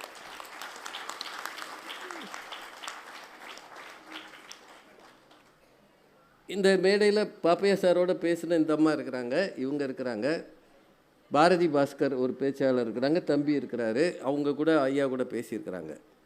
அவர் எல்லாரையும் கூப்பிட்டு பாடமெல்லாம் நடத்த மாட்டார், ஒரு சின்ன குறிப்பு காட்டுவார். நல்லா பேசுனா அப்படின்வார், நல்லா பேசலைன்னா தனியாக கூப்பிட்டு என்னடா பேசுகிறேன்னு சொல்லுவார். அவர் ஒன்றும் வகுப்பறை நடத்தலை, அவர் ஒன்றும் யாரையும் கூப்பிட்டு வச்சு நீங்கள் இப்படிலாம் பேசணும் இப்படியெல்லாம் பேசணும் டியூஷன்லாம் நடத்தலை. அவரை சார்ந்த எல்லாரும் தாங்களாக கற்றுக்கொண்டார்கள். எங்கள் டீமில் இருந்த எல்லாரும் அப்படி தான் கற்றுக்கிட்டாங்க. அதுக்கு அவர்கள் போட்ட உழைப்பு இருக்குது பாருங்கள், அதனால் தான் இன்னைக்கு 4 பேருக்கு தெரியுது. ஒரே ஒரு விஷயம் மட்டும் நினைவில் வச்சுக்கோங்க, ஒரு இடத்துக்கு போவது வேண்டுமானால் உங்களுக்கு அதிர்ஷ்டம் சில வாய்ப்புகளை தரலாம்.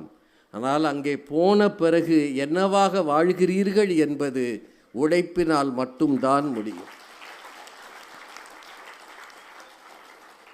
எல்லா உழைப்பும் தாங்க. பூமியில் ஒரு சின்ன ஸ்க்ரூவை மாற்றாம பாருங்க, ஒரு விமானத்தில், அவன் பெரிய உழைப்பாளிங்க. அந்த ஒரு ஸ்க்ரூ கலண்டுருச்சுன்னா 39,000 அடியில் அது கீழே விழுந்துடும். உழைப்புன்றது சாதாரணமானது அல்ல. நாம் எல்லாரும் பெரிய பதவிகளில் இருக்கிறவர்களை உழைப்பாளிகள் என்று நினைக்கிறோம். அவர்கள் மூளை உழைப்பை செய்கிறார்கள், உடல் உழைப்பையும் செய்கிறார்கள். ஆனால் தங்கள் குடும்பத்துக்காக வியர்வை சிந்த தெருவில் நின்று உழைக்கிறான் பாருங்க. நீங்கள் எல்லாரும் தூங்கும்போது தெருவில் துப்புரவு பணி செய்கிறாங்களே இரவு நேரத்தில், எவ்வளோ பெரிய உழைப்பாளிகள், எவ்வளோ உழைப்பாளிகள். நீங்கள் எல்லாரும் பத்திரமாக தூங்க வேண்டும் என்று இரவெல்லாம் விழித்திருந்து காவல் காக்கிறார்கள் இல்லை காவலர்கள், எவ்வளோ பெரிய உழைப்பாளிகள். ஒரு இடத்துல தீ பிடிச்சா நாம் அந்த தீயை கண்டு எல்லாரும் ஓடும்போது சில பேர் கைகளில் டியூபை தூக்கிக்கிட்டு அந்த தீயை அணைக்க உயிரை பணயம் வைத்து போகிறார்கள் தீயணைக்கும் படையினர், எவ்வளோ பெரிய உழைப்பாளிகள். நாம் எல்லாரும் ரயிலில் பயணம் பண்ணும்போது யாரோ ஒரு டிரைவர், ஒரு பைலட், அவரை பைலட்டு தான் சொல்கிறோம், பின்னாடி ஒரு கார்டு தூங்காமல் வடியை பார்த்துக்கிட்டே ஓட்டுறாங்கல்ல. 1500 பேர் பத்திரமா மதுரை போய் சேரணும்னா ஒரு 2 டிரைவர்கள் அங்கே உட்காந்துருக்காங்கல்ல, எவ்வளோ பெரிய உழைப்பாளிகள் எல்லாம் இருந்தாங்க.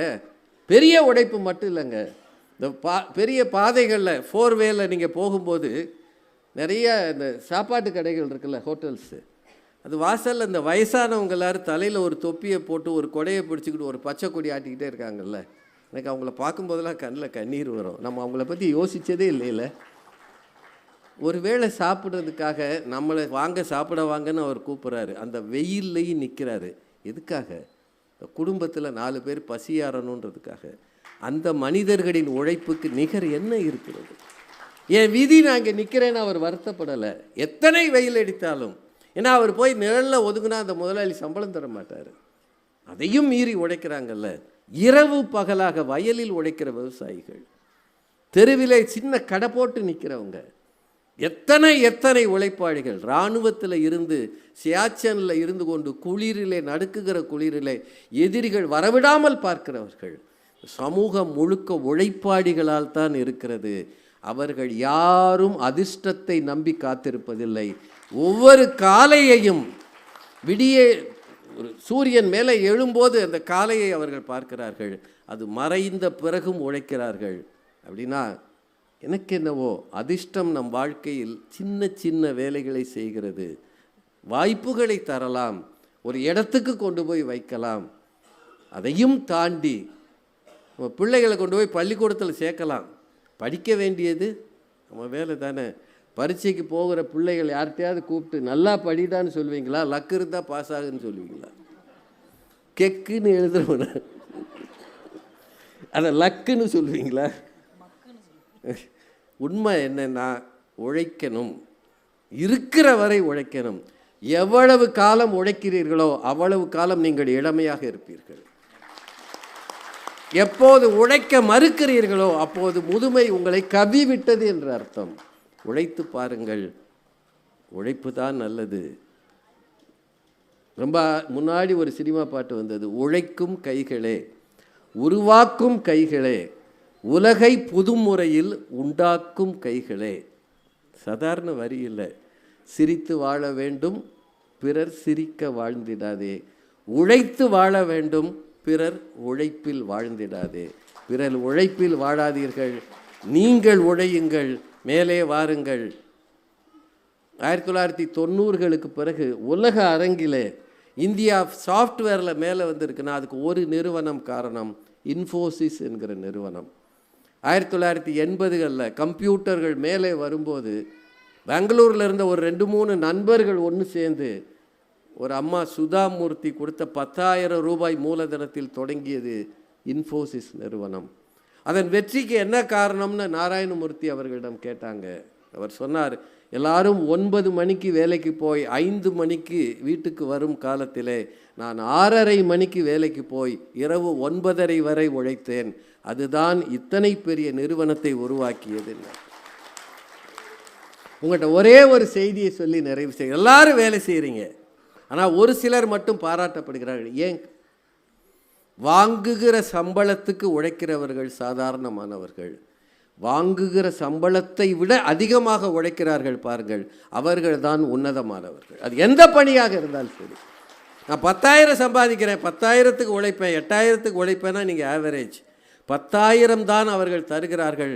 ஆனால் நான் 20,000க்கு உழைப்பேன் என்று எவர் நினைக்கிறாரோ அவர் வாழ்க்கையில் உயரங்களை தொட்டுவிட்டு தான் போவார்.